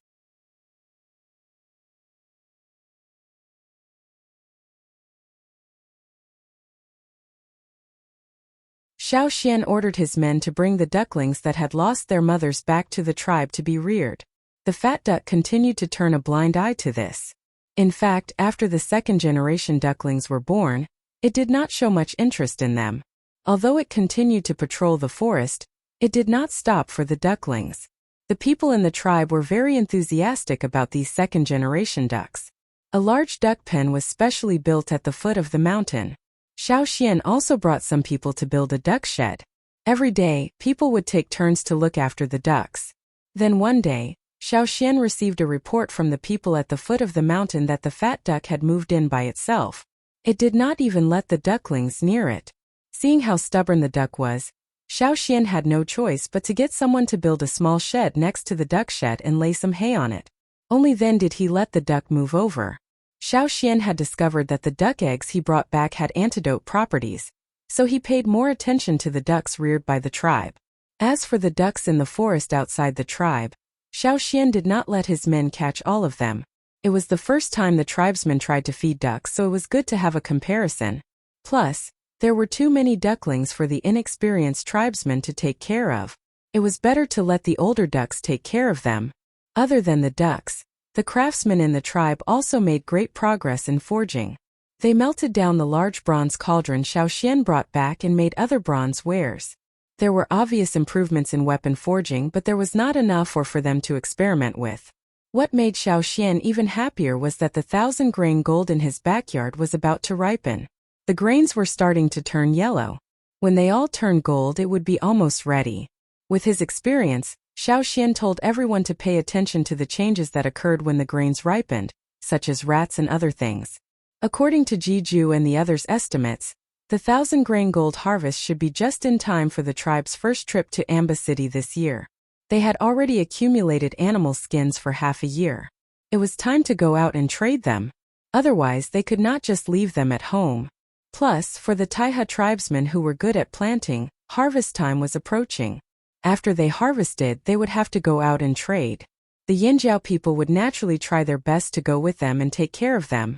However, at the end of last year they had a small conflict with the people of Amba City. This year they had to be more careful. Although they could take the sign directly to Black Bear's people, it was always better to be careful. The shamanist Chief Zhengluo, Duokong, Guangyi, Xiao Xian and a few other people of status in the tribe gathered in Zhengluo's house to discuss the trip to Amba City. Xiao Xian, the youngest, sat among them, so no one dared to look down on him. As they were talking, someone came to report that someone was looking for Xiao Xian at the foot of the mountain. Does this person have a name? Zhengluo asked the warrior who came in. The warrior thought for a moment. He said his name is Heng. Zhengluo and the rest's eyelids twitched and they immediately stood up. Quick, invite him in. Then he remembered that this person was looking for Xiao Xian, so he had to ask for Xiao Xian's opinion. He stopped the warrior who was about to leave and looked at Xiao Xian. What do you think? Xiao Xian stood up. I'll go down and take a look first. Many people would not easily enter an unfamiliar tribe. If something happened, they would not be able to escape. This thought Zhengluo understood. However, he did not continue to sit in the house. Instead, he followed Xiao Xian down the mountain. As someone who was interested in blacksmithing, the Xia people had always been mysterious. If one wanted to find a Xia person in the city to forge a weapon, one would not be able to get the person to help unless they had enough items in exchange. Furthermore, the more skilled a Xia person was, the less likely they would help others. And every Xia person from Gongjia Mountain was a master. Although they were not very famous now, to these people it was only a matter of time before they became famous. Once they became famous, it would be difficult to meet them again. This was a rare opportunity, of course Zhengluo would not miss it. When Xiao Xian arrived at the foot of the mountain, Gongjia Heng was sitting on the grass near the river, looking at the ducks of different colors in the river. After living in the tribe for a long time, the ducks had lowered their guard against the tribesmen. They would even snatch the food after the tribesmen had spilled it. You have so many birds in your tribe? Aren't you afraid they'll fly away? Heng pointed at the ducks of all sizes in the river. Xiao Xian smiled. They flew here of their own accord. They can fly away if they want. Who are you trying to fool? Heng did not believe him. However, he did not come here to look at the ducks. He was just asking out of curiosity. He was not interested in whether the Yinjiao people raised them or how they raised them. I had to ask a few tribesmen before I found this place. When Gongjia Heng arrived, he saw a flaming horn warrior dragging a freshly hunted wild boar. He tossed it like a sandbag to his comrade 100 meters away. At that moment Heng thought, Xiao Xian wasn't lying, people in this tribe are generally strong. Let's talk inside. I'm sure you're tired. Rest here for a few days before we depart, Xiao Xian said. Gongjia Heng did not stand on ceremony. Ever since he came here, other than resting for 2 days at the place where he had lived for almost 20 years, he had not had a good rest. There were many fearsome beasts in the forest too. He had been tense the entire time, avoiding the dangerous beasts. He was exhausted, he really needed a good rest. Although this was his first time in the Yinjiao tribe, and he was unfamiliar with the place, he trusted Xiao Xian. After Xiao Xian introduced Heng to Zhengluo and the rest, he brought Heng up the mountain to his house. Heng had brought a huge bag with him. Once he entered the house, he placed the bag on the stone table. There was a clatter of hard objects hitting the table. These are for you. Heng's face was solemn as he said to Xiao Xian, I haven't thanked you properly. These are part of the fruits of my labor at Gongjia Mountain. It's also a thank you gift. Xiao Xian looked at the contents of the bag. There were 10 weapons, swords, axes, spears and so on. Just by looking at them he could feel a sharp aura. The blades glinted coldly and each weapon had a cloud symbol on it. It was Heng's own inscription. One of the golden swords had dark cloud symbols on it. It was Xiao Xian's name. Heng's eyes shone with pride and confidence. This is the sword I'm most proud of, other than the one I gave to Gongjia Mountain. It can break rocks easily.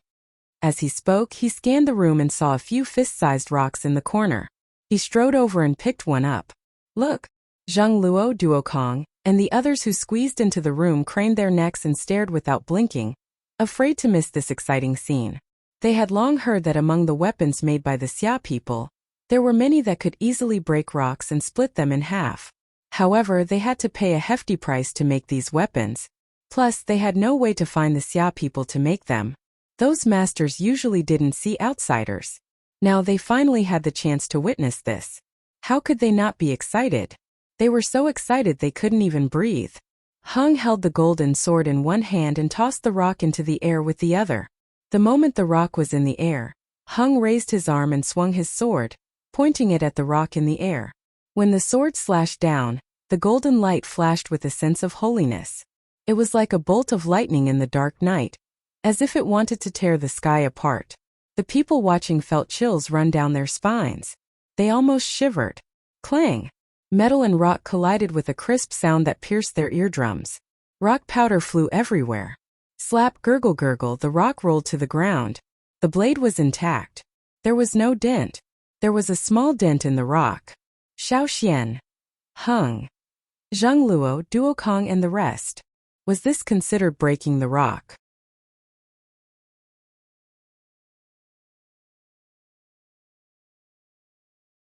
Chapter 427. The room was so quiet it was awkward. This was different from what they had expected. Just now it was like a hot knife cutting through butter. It felt like one swing of the sword would cut through the rock cleanly. In the end, the rock only had a small dent. Duokong looked at the rock on the ground, then at the sword in Heng's hand. He turned to glance at Zhengluo. He wanted to say something but swallowed his words. Not just Duokong. Even Gongjia Heng's bearded face was flushed with embarrassment. He wanted to show off but he failed. Cough, this rock is a little strange. The ones I tried before were all easily cut through. Hung did not know that a random rock he picked up from the house would be so hard. If it was a normal rock in the forest, he would have cut through it with one swing. He really didn't expect to encounter such a situation. He simply wished he could just end his own life. Xiaoxian was shocked. He walked over and picked up the rock. When he saw the dent, he was pleasantly surprised. Great sword, Xiaoxian praised. Hung was speechless. Don't say anything, I want to kill myself. When he saw Heng's expression, Xiaoxian knew what he was thinking. He explained, this is indeed the best sword I've ever seen. As for this rock, it's harder than the others. According to the stone tools we use, this rock is close to the highest quality. It's much harder than the others. Xiaoxian pointed at another rock in the corner. If it's that one, it'll be different. Xiaoxian had picked up the rock during a hunting trip. It was a good rock but too small to be made into a sword or spear. Xiaoxian had tossed it in the corner. He did not expect it to become Heng's testing stone. Hung was too lucky. This was good too. He did not need to show off. Xiaoxian handed Hung another rock. To Hung and the others it did not look too different. It looked like any other rock in the forest. Try again, Xiaoxian said. Gongjia Hung wasn't as confident this time. However, for the sake of the Gongjia name, he couldn't leave a bad impression. Otherwise, if they were to mention that someone with the surname Gongjia came from Gongjia Mountain and made a sword that couldn't even cut a rock, then Gongjia Hung would really run back to Gongjia Mountain to commit suicide. Taking a deep breath, Hung tossed the rock Xiaoxian handed him into the air. He clenched his teeth and swung his sword downwards. He held in all his strength, even more ferocious than before. Bang! The stone broke into two halves.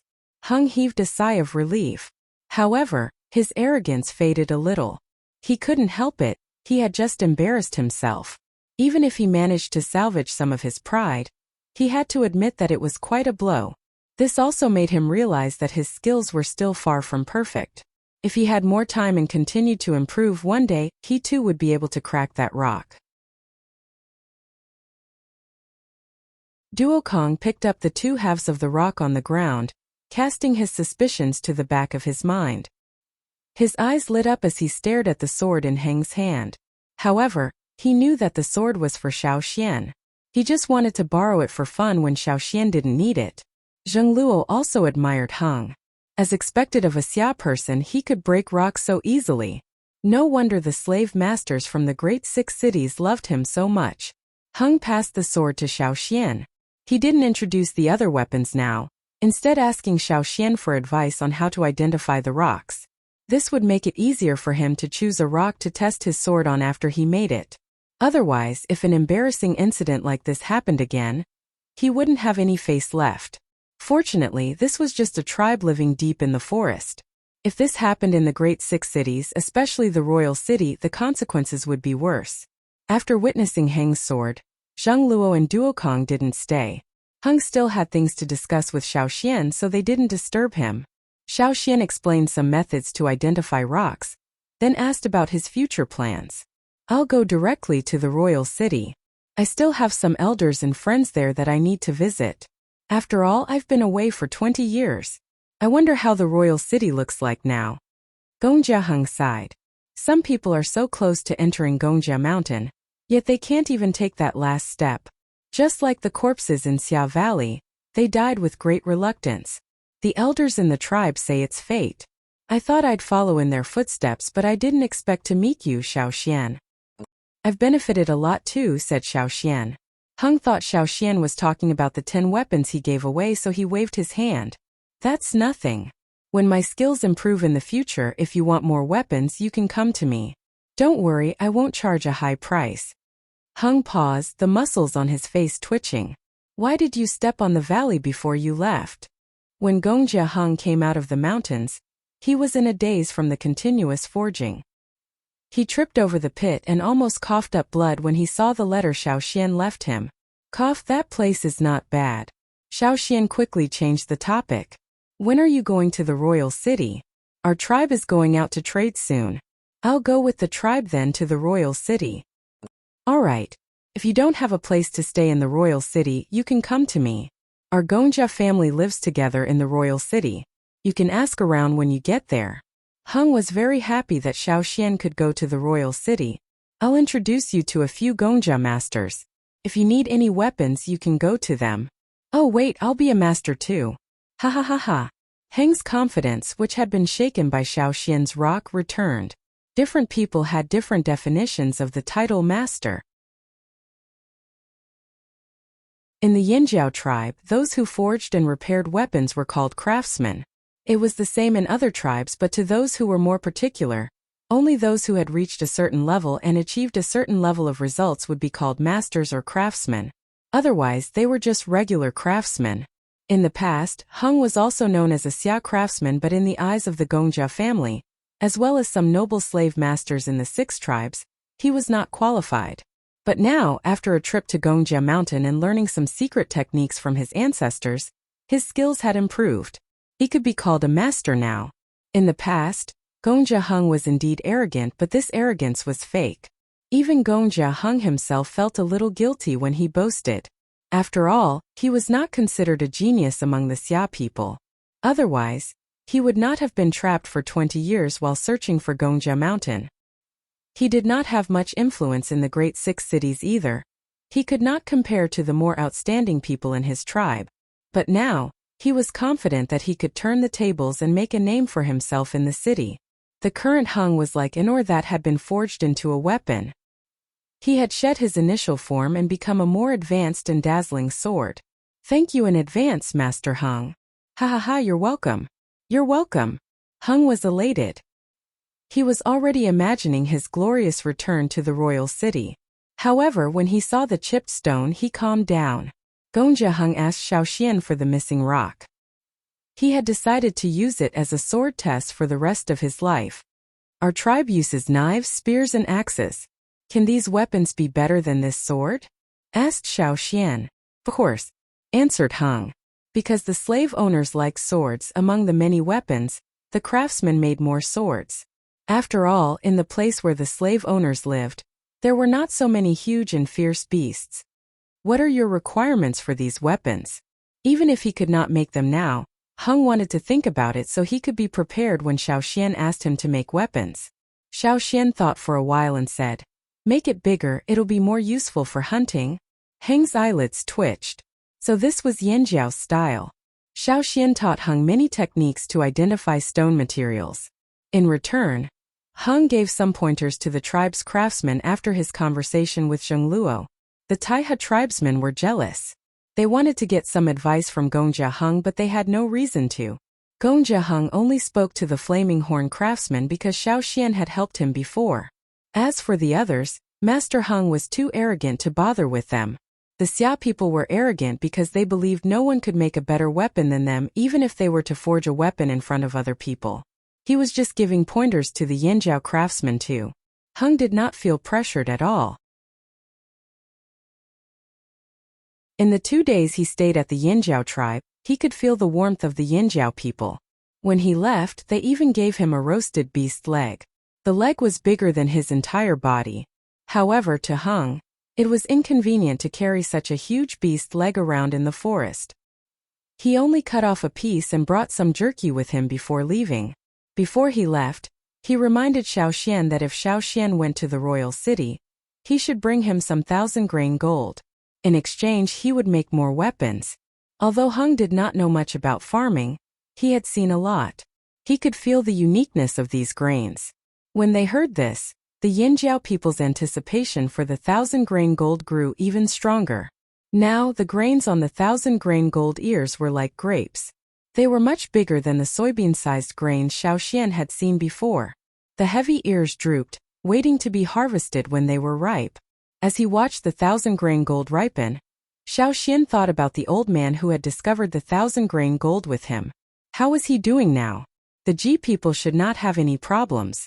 Xiaoxian planned to ask the old man if there were any other ways to plant the 1,000 grain gold.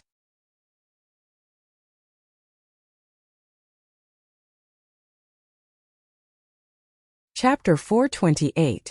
Days passed. As the 1,000 grain gold on the mountain ripened, there were strange movements in the forest below the mountain. The ducks were so scared that they started to move deeper into the tribe to seek shelter. The number of people patrolling in the tribe had increased every day, and most of them were patrolling in the forest outside the tribe. This was because many wild rats had appeared during this period of time. There were many kinds of wild rats, big ones, small ones, burrowing ones, and jumping ones. It wasn't just rats, there were also birds in the sky. There were often flocks of birds flying around. Now Xiaoxian's house was surrounded by Zheng Luo's men.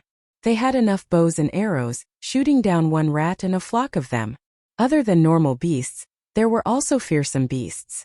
However, they weren't large beasts since they were far away from the tribe. Some people even joked that they didn't need to go out hunting. They could just wait for the birds to come to them. Quan Bai and the others from the Taihe tribe said that if Yinjiao didn't have enough people, they could send reinforcements, but Zheng Luo rejected them. Their tribe could handle this themselves. They didn't need the Taihe people's help. Plus, the Taihe people wouldn't help for nothing. They would definitely ask Xiaoxian for a reward. The reward they were interested in was naturally the ripe 1,000 grain gold. Zheng Luo couldn't bear to give away so much of the good stuff. Quan Bai and the others had helped with the planting of the 1,000 grain gold, so they didn't object if he gave them a little as a reward. He couldn't bear to give more. When the patrol team was changing shifts, the person who came to take over looked at the piles of rats on the ground and asked the person who had just finished his work, "How many did you catch today?" "I don't know about the others, but I've caught more than 30 by myself." "Almost 40. The warrior who spoke walked over with a rat half the length of an arm. Although he looked worried, he was also happy. These rats could be used as food too. The chief said that they could keep half of what they caught. They didn't need to go out hunting to get 20 rats of this size. If they didn't eat them, they could give them to their families. It had only been half a day, and they already had such a harvest. "We caught more than yesterday." The person who just came over stretched his arms and took out an arrow. Whoosh! A wild rat that wanted to sneak through the grass was nailed to the ground. The soldier didn't pick it up immediately. Instead, he shot 3 arrows in a row. 2 of the arrows nailed the long-tailed wild rat with thick fur on the tree, and the other arrow shot towards the tree not far away. The gray short-haired wild rat that had just revealed half of its body was killed by the arrow. "All right, leave this to me. You've been tired for half a day. Go back and rest." The soldier picked up the 3 wild rats that he had killed and said to the other soldier. The warrior who had been standing guard for most of the day finally had the time to tie up the fruits of the morning with a straw rope and carry them back. When he left, he was still reluctant to part with them. The warriors who had returned to rest gathered in groups of 3 to 5 and chatted about their gains. However, there was also something to be worried about. These days, the wild rats coming over are getting bigger and bigger, And they are moving faster and faster. We have to continue to send more people. A few days ago it was very easy to guard them, but now it's getting a little too busy. We almost missed one. It's the same for me. We have to be more careful next time. Fortunately, there is a river in front of our tribe. Some wild rats can't swim and can't cross it. There are many wild rats that can swim. Don't be careless. As they spoke, they looked towards the peak of the mountain. There were some birds circling in the sky. Occasionally, a bird would dive down and be shot down by the arrows. After another 2 days, the wild rats were even crazier. They continued to send more people. All the warriors in the tribe were on the move, and a portion of them stayed on the mountain. Xiaoxian didn't expect the 1,000 grain gold to attract so many birds and rats this time. Although the few grains he saw before also attracted a group of rats, there weren't so many birds. In the backyard of Xiaoxian's house, the entire yard was covered with a large net to prevent birds from diving down and destroying the 1,000 grain gold if they didn't shoot in time. It should be soon. Chi-Chi looked at the golden grains with a smile on her face. According to their thinking, the bigger the changes, the more extraordinary the crops were. This was a good thing. Watch, keep your eyes open. Don't miss a single one, Duokong said to the warriors outside. The warriors all had their own markings on their arrows. Once they hit the target, they would know who the prey belonged to. To the warriors, the prey was small but the contribution was big. If they made a big contribution this time, they might be rewarded by Elder Xiaoxian. Xiaoxian discussed with Zheng Luo, and announced publicly that the remaining 9 weapons Gongjia Heng left behind would be given to outstanding warriors in the tribe. There were limited places, so those who wanted it had to work harder. It was no wonder the people in the tribe were so excited. No matter if they were young or old, they all looked like they were on steroids. Sometimes they would come in shifts, but they didn't want to leave. Before the 1,000 grain gold ripened, Xiaoxian discussed with the others what to do. Based on the current situation, the birds were already behaving like this before the 1,000 grain gold ripened. What would happen when the 1,000 grain gold ripened? Xiaoxian shuddered at the thought of those crazy wild rats in the mountain, and then looked at the flock of birds in the sky, as well as the groups of wild rats of different shapes and sizes that the warriors in the forest brought out. Even if these were just wild animals, when there were too many of them, they would still cause a lot of trouble, especially when they lost their minds. Due to the continuous disturbance from the birds and rats, the ducks all hid. The funny thing was, the fat duck even opened the door to the duck shed and let many ducks in. When he saw this, Xiaoxian told the tribesmen who were not involved in the defense to separate the ducks from the others. Then, he opened the door to the duck shed so the fat duck could bring the ducks in. In the sky, the birds were also fighting because of the competition. They fought all day long. Feathers were white as snow and bird droppings were everywhere. Xiaoxian's roof was covered in a layer of bird droppings and feathers. The smell was, however, for the 1,000 grain gold. Xiaoxian endured it. On this day, Xiaoxian was guarding beside the 1,000 grain gold. It's one of these 2 days, right? Chi-Chi asked Xiaoxian as she looked at the feathers falling from the sky like snowflakes. Xiaoxian stared at the heavy ears of the 1,000 grain gold. After a moment he said, I think it's today. Chi-Chi and Zheng Luo's heart skipped a beat. Chi-Chi took a few steps back and stood inside the house. She had no choice. She did not have much fighting power. At times like this she had to make way for the warriors to move. Meanwhile, Zheng Luo had already called for his men to get ready. A whistle sounded in the forest at the foot of the mountain. When they heard the whistle, the people guarding the forest knew that this was a critical moment. The wild rats that were still hiding in the bushes and probing suddenly paused. Then, as if they had been stimulated, they no longer hid and rushed forward fearlessly. The birds in the sky stopped fighting. As if they had agreed, they charged towards Xiaoxian's backyard. It's ripe. Collect. Xiaoxian roared. Before he finished, he had already charged out and cut off all the grains, putting them into a bag he had prepared beforehand. It was not just Xiaoxian. Zheng Luo, Duokong and the rest who were guarding nearby also attacked. In the blink of an eye, the originally heavy golden ears of grain were swept clean. Even the grains that fell to the ground were picked up by the people who came later.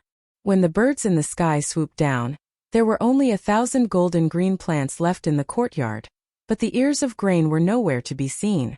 What greeted them was round after round of arrows. The birds chirped incessantly.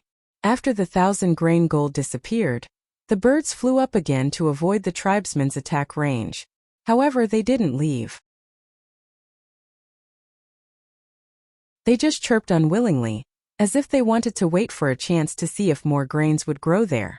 The 1,000-grain gold was harvested when it was close to noon, but the flock of birds only left when night fell. The rats at the foot of the mountain had already retreated. Some warriors were fishing for drowned rats from the river. These rats were not good at swimming, but they rushed into the river with other rats that could swim. They broke through the warriors' defensive perimeter and drowned in the end. It was as if they were brainless. There were more than 1 or 2 rats like this. There were at least 30 rats that were picked up from the river. Now, the tribesmen were cleaning up the rats that had sneaked into the village. Xiao Xian looked at the 23 animal skin bags in the house. Including him, there were 23 people. Each person had a bag and each person was responsible for one plant. Although he did not count, Xiao Xian knew that there were more than 1,000 grains in each bag. There must be thousands to tens of thousands of grains. Ignoring the stench of bird droppings, Xiao Xian carefully opened the bag. Chi-Chi, the shamaness, the chief and the others were waiting. Xiao Xian plucked a grain from the ear and carefully removed the shell. The dark gold shell was removed, revealing the purple gold grain inside. "Why is it this color?" Xiao Xian exclaimed. The grains he brought back from the peak were all gold in color. Why were they purple gold in color? This was too different from the previous grains. Xiao Xian then opened the other 22 bags. Inside each bag, there were 5 grains randomly plucked from different ears. When he finally peeled off the husks, he found that they were all purplish gold in color. Why did they change? Chi-Chi was puzzled. Xiao Xian did say that these grains were better than the ones he found before, but that did not mean they were different.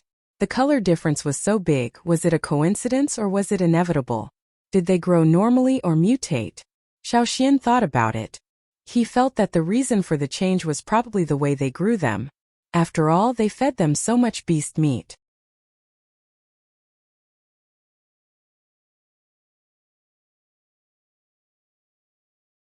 Chapter 429. To be sure, they could replant the grains and see what the results looked like. However, this method would take a long time and there was no time for a second planting this year. The second method was to look for Old Man Ju and see what kind of 1,000-grain gold the old man had grown. No matter what the 1,000-grain gold looked like this time, no one would doubt its uniqueness. How could an ordinary grain cause such a huge commotion? The whole process of harvesting the grains was filled with tension. "Let's cook some first and see its effects," Xiao Xian said. To them, food was useful, good or bad for the body, good or bad. Although they couldn't tell exactly, they could tell if it was good or bad. Especially the shamaness and Quan Bai of the Taiha tribe were good at this too. They just needed to cook a pot and eat it. Xiao Xian peeled 115 grains. The husks were placed in a clay pot for the shamaness to study. The 1,000-grain gold without the husks were placed in a clay pot the shamaness brought over. She used to brew medicine in the past, but this time, for the 1,000-grain gold, she purposely cleaned the pot and placed it aside. Even the firewood was carefully selected. Xiao Xian's house was too small for too many people. There was also the smell of bird poop, so they moved to an empty warehouse. It wasn't used often and Zheng Luo had cleaned it up personally. The 23 people who harvested the 1,000-grain gold, including the shamaness, Chi-Chi and a few others who were involved in planting the 1,000-grain gold, there were more than 30 people in total. They all sat around the cauldron. As for the Taiha tribesmen, they were invited to wait at the foot of the mountain. More than 100 grape-sized grains of 1,000-grain gold were placed into the cauldron. They were added with water, lit with firewood that had been prepared beforehand, and boiled. A light aroma spread. It was a little different from what Xiao Xian had smelled before, but it wasn't completely different. There were some similarities. More than 30 pairs of eyes stared at the small pottery cauldron. When it was done and the soup turned purple, the shaman took out a polished wooden spoon and scooped out a spoonful of the thick soup. He poured it into a pottery bowl and tasted it first. The shamaness' expression changed from tasting to thinking, then to joy and finally to ecstasy. Good. Xiao Xian knew that everyone's hard work was worth it to receive such a compliment from the shamaness. The shamaness picked up a wooden spoon and divided the granules in the cauldron, leaving only 10 granules. She placed them in another ceramic bowl for the people from Taiha. Xiaoxian felt that this time it was much better than the last time. It was as if all the pores on his body had been opened, releasing turbid air. Because he wasn't injured, didn't have any other illnesses, and didn't feel tired, Xiaoxian didn't have any deep feelings for the time being. However, when he saw the surprise on the faces of the others, he knew that the return had exceeded the effort, and it was worth continuing. I feel like I've used up all my energy, said a warrior. I feel like my injuries aren't as painful as before, said a warrior who was seriously injured in the last hunt. I feel good. It's better than eating a wild boar, said Duo Kong. How do we raise this? Next time I'll hunt more prey for you. You can share more with me then. No, the 1,000 grain gold has more uses than that. I think it can bring us great benefits. The shamaness was happy. She just needed a little more time to find out more uses for the 1,000 grain gold. Keep this. Zheng Luo pointed at the 23 bags he brought and said excitedly. They didn't have a definite answer about the benefits the 1,000 grain gold would bring them, but it was still good. They just had to wait for the shamaness to come up with a conclusion that would not disappoint them. Plant more next year, said Chi-Chi. Even though she had only eaten one, she already felt full. Moreover, she felt refreshed all over. Her tired nerves and tired spirit were greatly relieved. Moreover, she also felt that the 1,000 grain gold's usefulness to them would not stop there. If we take these to Amba City, we'll be able to exchange them for many good things, said Duo Kong, smacking his lips. Zheng Luo slapped Duo Kong as soon as he finished. Bullshit. Of course I'm keeping it for myself. How could we trade them? Duo Kong thought about it. That was true. They didn't even have much to share among themselves. Why should they trade them for others? They could just use animal skins. Then when we go out in a few days we won't bring these? Asked Duo Kong. Other than what Xiaoxian brought, we don't need to bring anyone else, said Zheng Luo. They had agreed that Xiaoxian would bring some 1,000 grain gold out for Gongjia Heng when they went to the royal city. They would need his help to make weapons in the future. Xiaoxian, how many grains are left from last year? Asked the shamaness. Xiaoxian thought for a moment. We've used 250 grains. There are about 700 left. If possible, we'll plant them all next year. We'll plant some of this year's harvest and plant some next year. However, it'll be difficult to plant so many. The shamaness frowned. I'll go to the royal city this time and see if we can find other planting methods, said Xiaoxian. The shamaness nodded. That's the only way. 500 of the 1,000 grain gold were given to Quan Bai and the rest of the Taiha tribe. They had helped a lot and the Taiha people wanted more, but Zheng Luo refused to give it to them.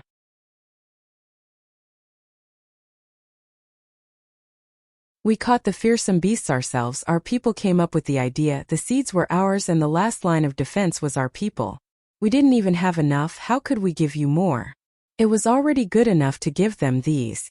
Quan Bai and the rest went to Xiaoxian to complain. In the end, they got another 100 grains from Xiaoxian and left happily. They had failed to plant last year's seeds, so they would be unhappy if they didn't plant them again. As for the hundreds of new grains, they would plant them themselves next year. When they were harvested, they would have more. 3 days later, it was the agreed time to trade. Xiaoxian counted 1,000 grains and put them in a pouch before leaving with the trading team. The rest of the grains were left with the shamaness. The tribe had already discussed how to distribute the grains, so Xiaoxian didn't have to worry about it.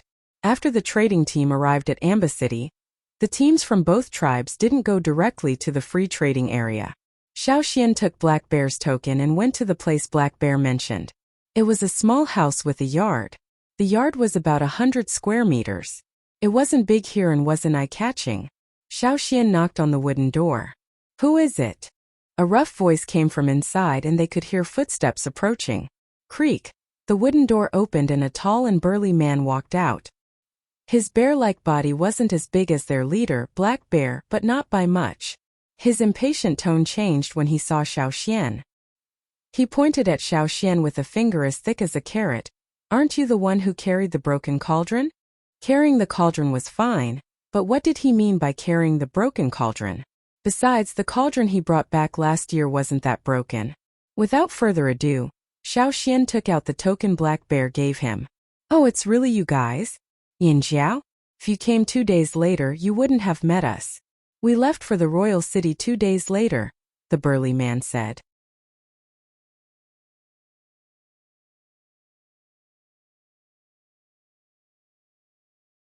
Chapter 430. Royal City? Xiaoxian paused. He didn't expect to run into the black bears heading to Royal City. He could consider going with the black bears to save himself the trouble of asking for directions. Also, it would be safer with the caravan. It was worth it even if he had to pay a little. However, he had to complete the tribe's trade first. Your leader isn't here? Xiaoxian asked. The leader left a long time ago. We're waiting for a batch of goods here before bringing them over. Just in time, we've been waiting for your Yinjiao people, the brawny man said. The Yinjiao tribesmen brought good stuff. They earned quite a bit from selling the animal hides last time. They split the rest among themselves. It was nice to wear in winter. However, compared to the animal hides, they were more interested in the glowing stones. They brought Xiaoxian into the house and sat on the stone bench in the yard. There were no wooden benches. They were too fragile for the black bears. I'm Mauda. Since the leader isn't here, I'm in charge of all the trade in Amba City. What good stuff did you bring this time? Do you have the glowing stones? Mauda rubbed his hands and asked expectantly. We didn't bring many glowing stones. It's been dangerous in the river for half a year. It's not easy to cross, Xiaoxian said half-truthfully. The river in the hunting area hadn't dried up yet. Although there were fewer crocodiles now, there were still some. If they wanted to dig for more stones, they had to wait until the river dried up. However, Xiaoxian had made a few more water sunstones before he came. Rare things were valuable. It was best not to bring too many of these things out at once. When he heard about the glowing stones, Mauda's eyes crinkled in a smile. He clapped his hands hard. Good. Where are they? We didn't bring them into the city, Xiaoxian said. It was not that they were afraid of trouble. It was just that there were too many things in the team. If they really fought with the people of Amba City, they would destroy a lot of things. The people in the team were reluctant. Why waste their own things for those people from Amba City? Thinking about what happened in Amba City last year, Mauda understood. What you did was right. A few days ago, I went to the trading area and saw Omping and his men wandering around. By the way, do you still remember Omping? The one who gave you the broken cauldron. Yes, I remember. Xiaoxian heard Mauda's words and knew that there were many stories he didn't know. The broken cauldron that Omping pushed out last year seemed to have some history. It failed for some reason, but to the aristocrats of Amba City, it was not a gift. Too bad that idiot Omping pushed it out in front of everyone. When he went back, he had one of his arms chopped off. He's holding the grudge against you. So when you enter the city, be careful. Don't run into him. Mauda told Xiaoxian about what happened in Amba City. Wasn't it Yen who made the decision to give out the cauldron? Xiaoxian was confused. Mauda's mouth twitched. He said with disdain, It's enough to have a useless scapegoat. But you guys are good. You made Yen suffer. I heard that only a few of the people Yen sent out came back. After understanding the situation in Amba City, Mauda led his men and left the city with Xiaoxian. They went to a forest not far from the city. Mauda and his men came and went all day. The guards of Amba City were used to it. So when they saw Mauda and his men leave, they didn't think much of it. They didn't know Xiaoxian anyway. Not long after they left Amba City, Mauda saw Yinjiao's Taiha team. Because he often dealt with the leaders of the trading teams with Black Bear, he knew Duokong and the others. After checking the goods, Mauda negotiated the price with the leaders of the two teams. Whether it was food or metal or something else, they made the deal on the spot. Since they didn't bring enough, Mauda sent his men back to the city to bring more. Mauda had high hopes for the goods. Duokong and the others had no objections to Mauda's price. Both sides were satisfied. So the deal didn't take long. Compared to the past where they had to stay in the trading area for a few days after entering the city, having to guard against sneak attacks and having to pay for the venue fee, this was already very good. It was the Taiha people's first time encountering such a good deal. Although they had to admit that it was all thanks to Yanjiao, they were still happy. Since the deal is done, let's find a place to rest for 2 days before going back. Whoever wants to trade can come with us. We don't all need to enter the city, it's too big of a target, the Taiha people discussed with Duokong. That works too. Duokong looked at Xiaoxian and asked, when do you plan to leave? Send more people to follow you. Duokong had to lead the team himself, so he couldn't leave, but the others could. I plan to go with the Black Bear team. They're going to the royal city the day after tomorrow too, Xiaoxian said. He had already mentioned it to Mauda on the way here and Mauda had agreed. However, if he went with the team, he couldn't bring too many people with him or the team wouldn't let him. Then we won't bring too many people. Only Guangyi will go with you. It's good to have someone to take care of you. Although Guangyi can't recognize people, he has experience. Guangyi was very sensitive to danger. With Guangyi with him, Duokong felt more assured. Xiaoxian thought about it and nodded. That works too. 2 days later, Duokong led the trading team back to the tribe with the Taiha people while Xiaoxian and Guangyi went to the place they agreed to meet with Mauda. They waited there for Mauda's people to come out. Not long after, a team of about 100 people came out of the city. Everyone in the team was very muscular and stood out when they stood together with the others. Moreover, these 100 or so people were all carrying large packages wrapped in many layers of linen, or carrying large wooden boxes. There were other people around who were tempted after seeing the goods, but once they knew that it was the Black Bear's caravan, they gave up. These people were not to be trifled with. You're going to carry these things to the royal city just like that? Xiaoxian looked at Mauda's large bag and asked. Mauda only smiled and let Xiaoxian and Guangyi follow. Guangyi followed quietly. He couldn't tell who was who. Mauda's team looked the same to him. There was no difference, but their aura was slightly different. Guangyi tried to identify them based on their aura. After leaving Amba City and walking for less than half an hour, the team arrived at the foot of a mountain. The mountain wasn't high or steep. There were obvious signs of human modification. There were roads and buildings near the peak. Mauda took out a horn made from a beast's horn and blew it. Woo! Not long after the horn sounded, Xiaoxian sensed something coming down from the mountain. He looked up and saw several large figures running down the mountain. Beside these large figures were other figures running quickly. Those are bears. Xiaoxian gasped. That's right. Mauda's eyes were gleaming with pride. Owning such large beasts and using them as transportation was not something a normal merchant team could do. Even if other merchant teams had giant beasts, they were mostly herbivores that didn't have much attack power. Unlike them, they had giant bears. You're wearing bear skins and you're using giant bears as transportation? Won't they get angry? Xiaoxian asked curiously. Mauda and the people around him all looked at Xiaoxian with a "you're ignorant" look. On the contrary, they're closer to us when we wear bear skins. Plus, the better the quality of our skins, the more obedient they are. As they spoke, the giant beasts running down the mountain arrived. There were a total of 7 giant bears. If each of them stood up with their forelimbs raised, they would be more than 10 meters tall. Their fur was dark brown. They were probably well taken care of. The fur on their bodies was glossy. When they ran under the sun, they could see the light flashing on their bodies. After the 7 giant bears came down, they were about to stop, but they suddenly smelled the scent of strangers. These scents made them feel very uneasy. One of the giant bears roared and sped up again, running towards Xiaoxian. Its fat paws stepped on the ground, causing the people standing nearby to feel the vibrations. Mauda frowned. Spread out. They weren't carrying anything, so there was no need to drag them. It would be better to let them go crazy. Mauda turned and saw Xiaoxian still standing there. He shouted, "Move! Do you want to die?" The giant bears were already there. The vibrations caused by their paws on the ground could be felt just by looking at them. The angry roar caused the leaves on the surrounding trees to tremble. Xiaoxian looked at the giant bear that was almost in front of him. He lifted his foot and stomped down. Boom! With this stomp, the ground beneath his feet shook violently. A tyrannical force erupted from under his feet, as if an even larger beast had stomped on the ground, as if it wanted to crush everything here into smithereens.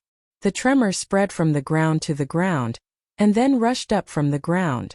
The surrounding stones on the ground suddenly shook, and fine dust rose like smoke. Countless cracks broke open and extended outwards. With this stomp, Xiao Xian's totemic power increased instantly. However, he retracted it the moment he stomped down. Many people hadn't even seen the totemic patterns on his body before they realized that they had faded away. It was as if they were seeing things. Whoosh, the giant bear stopped 5 meters away from Xiao Xian. Because of the sudden stop, it dug up chunks of hard soil. Under the giant bear's feet, there were even more chunks of soil that had been split apart. They were all caused by the cracks in the ground. Xiao Xian stood there, watching the giant bear in front of him quietly. As for the originally aggressive giant bear, after it paused, the fur around its nose trembled. It turned its head and roared in another direction, as if it had encountered an awkward situation in a conversation and suddenly changed the topic. It was a little stiff and turned away embarrassedly. Mauda and the rest were silent. The words "Do you want to die?" were still echoing in the air. Guangyi broke off a thin branch and picked his teeth. These were just bears raised by humans. What was there to show off? I've killed so many bears that were bigger than these.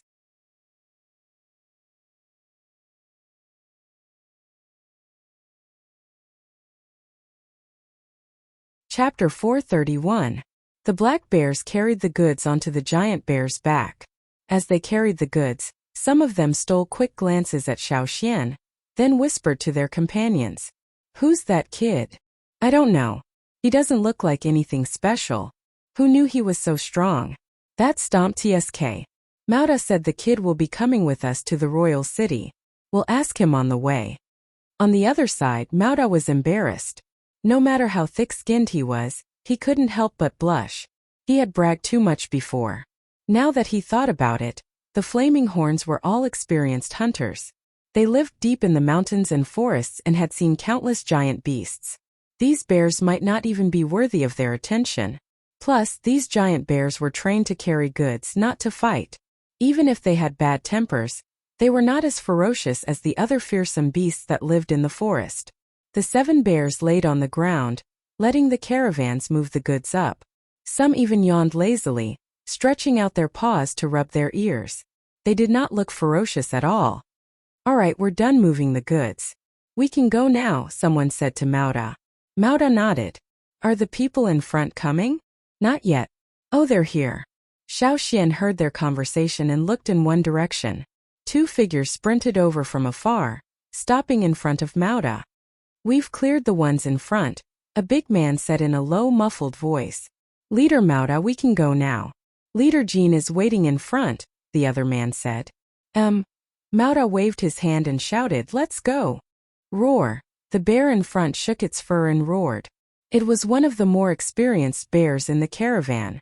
When they went down the mountain, it sensed Xiao Xian and Guangyi's auras and felt danger, but it did not attack impulsively. Compared to the other bears, it was calmer. Mauda let it be the lead bear. That way it could take the lead and sometimes control the situation. Xiao Xian and Guangyi quickly followed. In addition to the 7 giant bears carrying a lot of goods, there were also several large wooden carts with 2 rollers. The rollers were round wheels made from the disc-shaped hard bones of some giant beasts. They were said to be extremely hard and were traded from the tribesmen. Furthermore, the wooden cart was not entirely made of wood. Some of the joints were made of metal, and under the wooden boards, there was a layer of beast armor. This way the cart would not fall apart easily. 200 people were walking on the mountain path. The mountain path was not a path that was deliberately paved. After walking for a long time, it would become a path. Because of the frequent human activities, the frequency of felling was also higher. Therefore, the trees that grew here were not as big as the ones in the forest. There were no towering ancient trees that 20 or 30 people couldn't wrap their arms around. There were branches on both sides of the path that were cut down in the past. There were also signs of new branches being cut down. After all, even if the bears were on all fours, their backs were still 4 to 5 meters tall. With the goods tied up, they were even taller. Therefore, the branches on the path became an obstacle. Xiao Xian understood from his conversation with the caravan that a few days before the caravan set off, there would be a caravan clearing the path. They would clear the branches, large rocks on the ground, as well as all kinds of people and traps. This would allow the caravan to move forward smoothly and save time. When they passed by some places, Xiaoxian smelled blood. It was not beast blood, but human blood. After hunting for a long time, they could tell the difference between human and beast blood. A few young bears in the caravan were agitated or excited by the smell of blood. They growled a few times and their steps were messed up. It was only after the leading bear growled that the other bears calmed down. After walking for half a day, the caravan met a caravan of almost 100 people waiting there. These were the people who had cleared the path first. The leader was Maoda's brother, Maojin. He looked very similar to Maoda. When the caravan arrived, he was sitting on a rock by the road, using grass to wipe his blood-stained weapon. Maoda only glanced at the people waiting there. He had an idea of what obstacles Maojin and the rest might encounter. He didn't ask much. After the caravan met up with Maojin's people, they rested for a while. Then the 400-strong caravan set off again.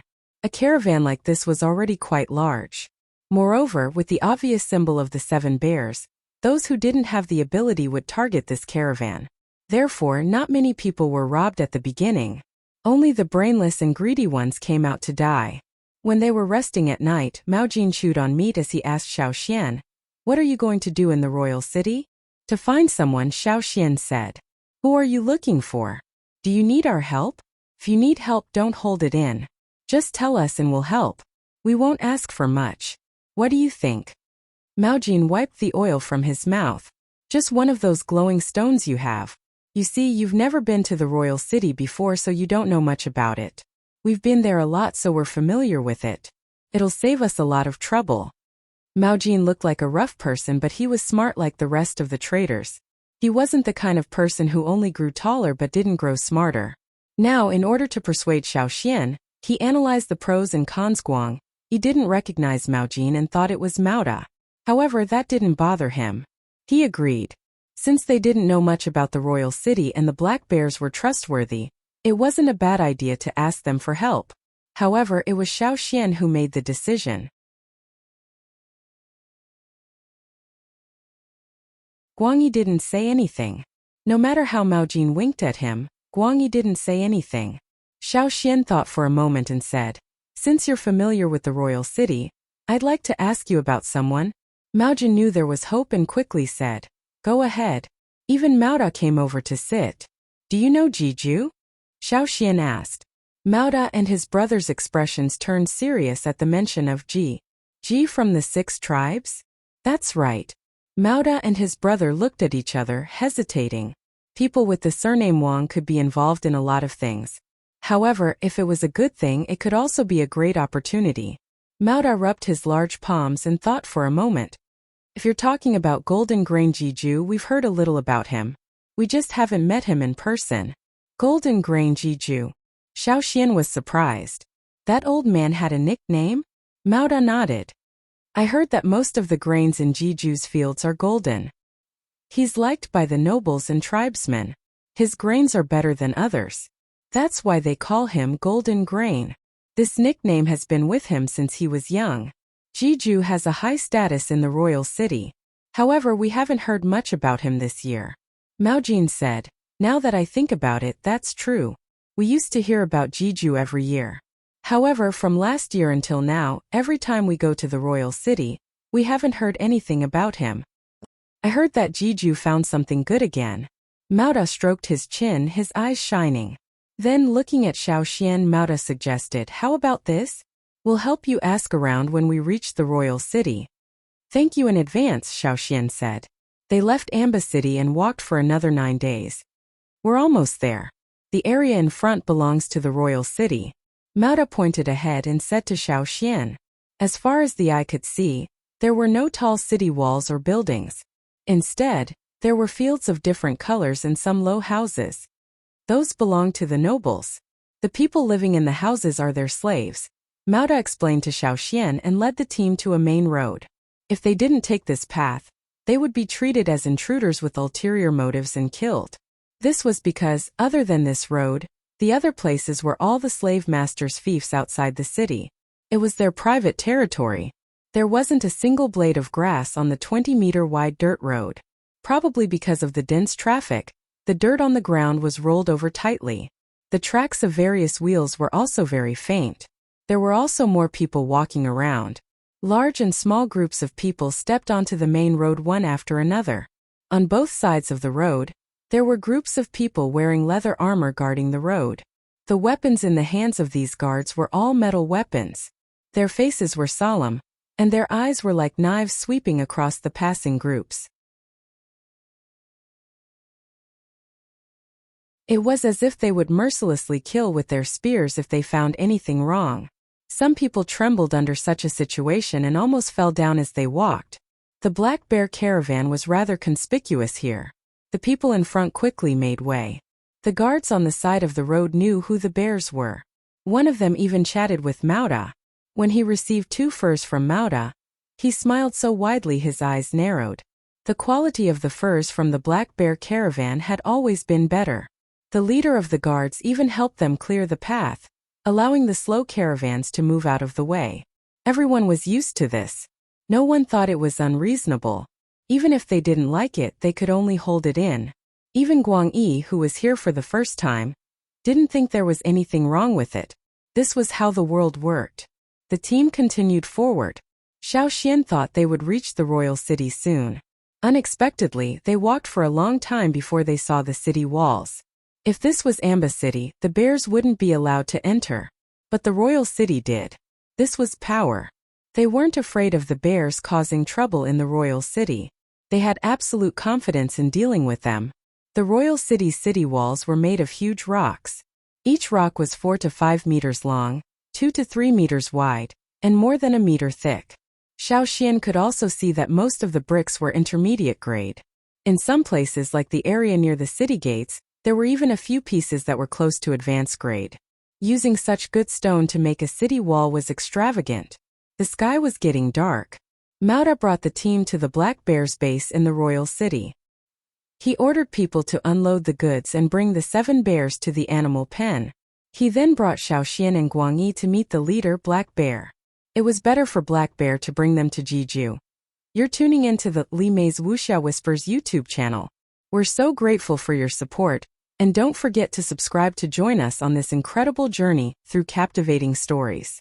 Your generosity through donations truly makes a world of difference, as it's the primary source of revenue that allows me to expand and enhance this channel for you. Thank you from the bottom of my heart for being a part of this adventure.